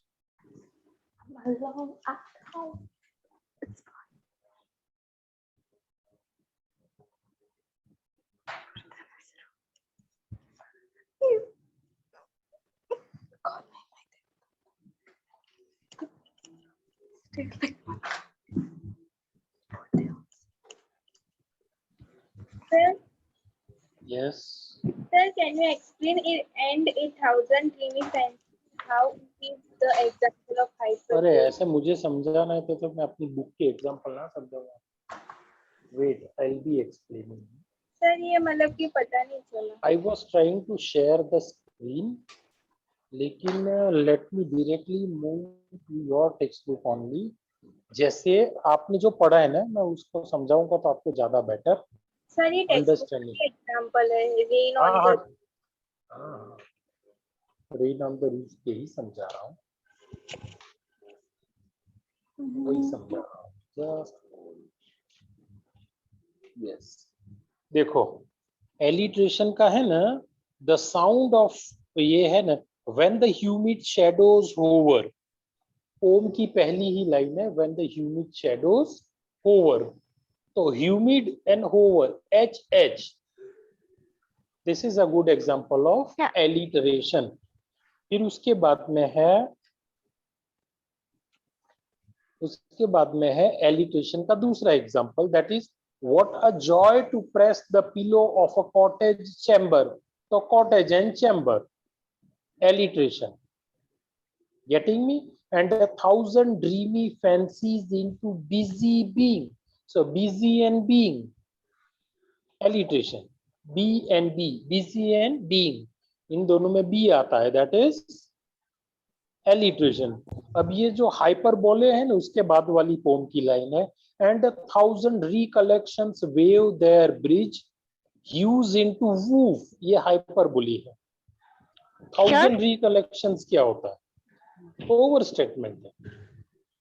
Yes, तो जो विन वाली पोएम थी वो crumbling hearts and crumbling doors, वो सब हाइपरबोलिक में है ना? नहीं, हाइपरबोल में क्यों आएगा बेटा? उसमें तो रिपीट सर होता है, एलिट्रेशन है.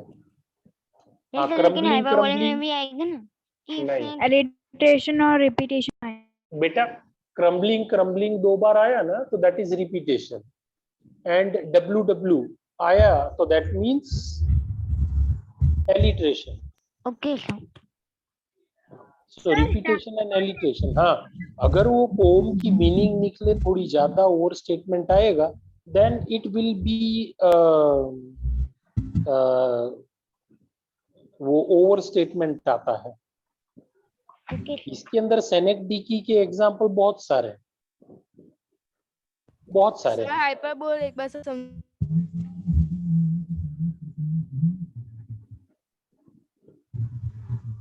सेनेक्डिकी के एग्जाम्पल देखो, जो हमारी लास्ट की लाइंस है ना, so come let's build strong homes, let's joint the doors firmly, उसमें है सेनेक्डिकी. फिर practice to form the body, इसमें भी है. मेक द हार्ट स्टीडफास्ट, इसके अंदर भी है. And frail crumbling house, crumbling doors, that is repetition. Crumbling 2 times आया है, दैट इज रिपीटेशन. ठीक है. Won't throw down the books on the shelf, तो उसमें द है, तो फिर वो रिपीटेशन में आएगा. Your voice is very low. The 4th number line. Don't throw down the books on the shelf. Yes sir. हाँ, इसमें आएगा apostrophe, litotes and alliteration. Three figure of. नहीं आएगा, द है. हाँ, द है ना, है रिपीटेशन है, एब्सोल्युटली है.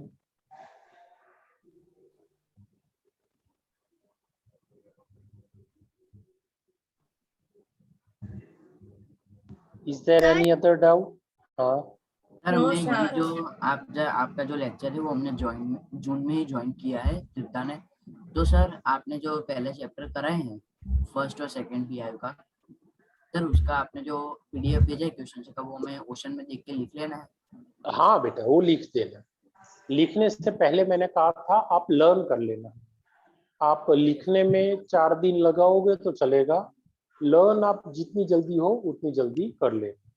Learning is more important then writing.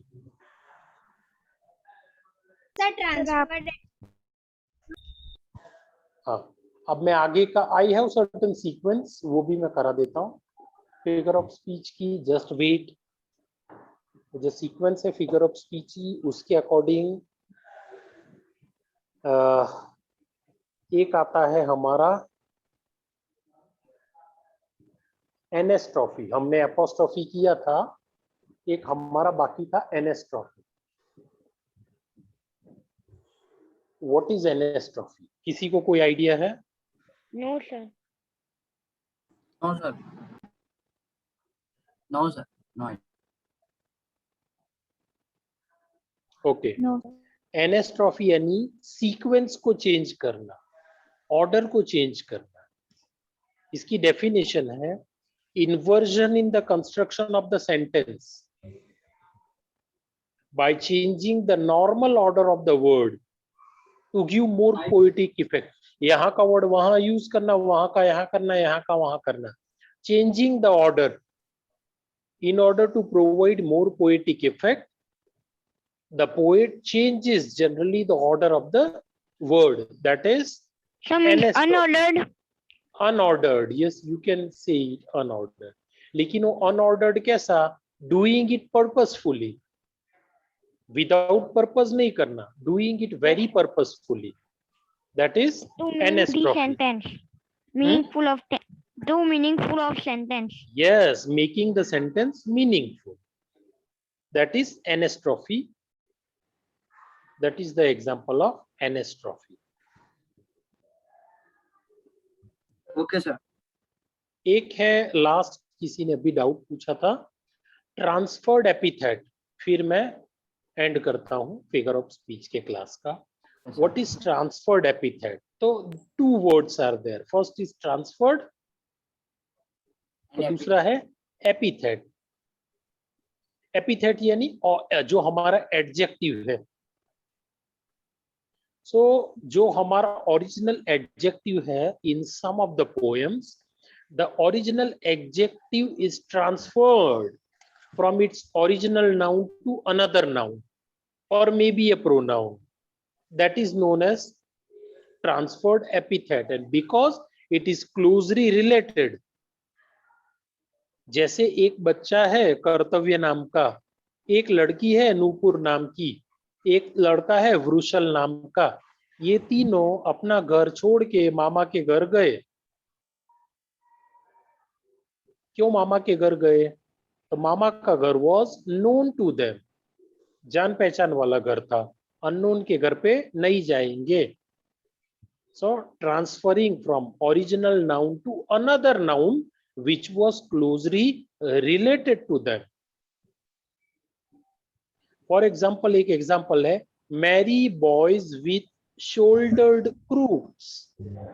बहुत बच्चे बहुत सारे खुश थे. and a soldiered crooks. That is the example of transferred epithet. अब बाकी का एक है onomatopoeia. वो अभी भी, yes, we have 3 minutes time. Onomatopoeia, onomatopoeia, onomatopoeia. Spelling itself is a very difficult word one. So pronounce करने में भी difficulty होती है, but ठीक है, हम तो pronounce करेंगे onomatopoeia. किसने पिया? तो onomatopoeia. Onomatopoeia तो onomatopoeia. Understood? Onomatopoeia. What is onomatopoeia? So use of words which produce sounds or echo for poetic effect. Some of the words and use of words which produce sound or echo. Echo आपको मालूम है क्या होता है? So producing sound or echoing effect to give more poetic effect. For example, shout among them as they go. Shout. Sir, आप mute हो गए. Sir, आप mute हो. Onomatopoeia. Okay.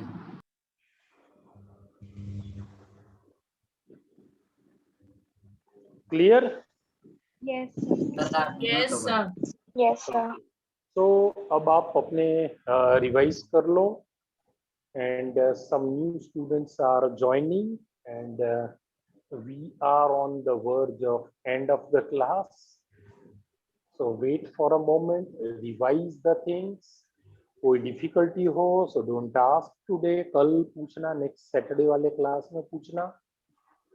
कंटेंट रिवाइज कर लो and wait for the next class.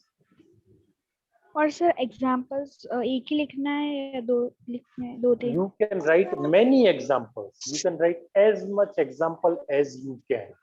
I don't mind if you are writing 10 examples, 20 examples, 30 examples, 40 examples. Don't worry. जितने example लिखने हैं लिखो, लेकिन हमारी पोम के एग्जाम्पल लिखना, जो भी हमारी टेक्स्ट बुक है उसके ही एग्जाम्पल लिखना। Okay sir. वर्कशीट में आज आपको सेंड कर दूंगा। वर्कशीट सॉरी, ये इसकी definitions.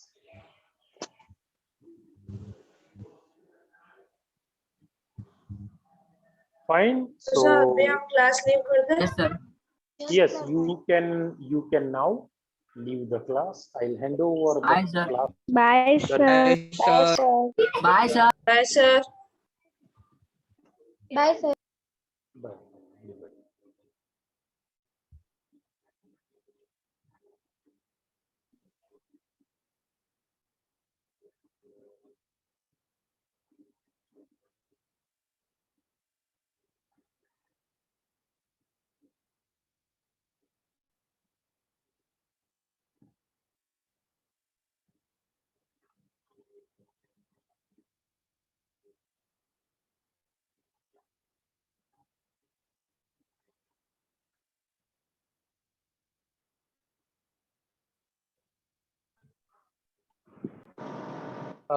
Yeah, Shivali madam, I will meet you next.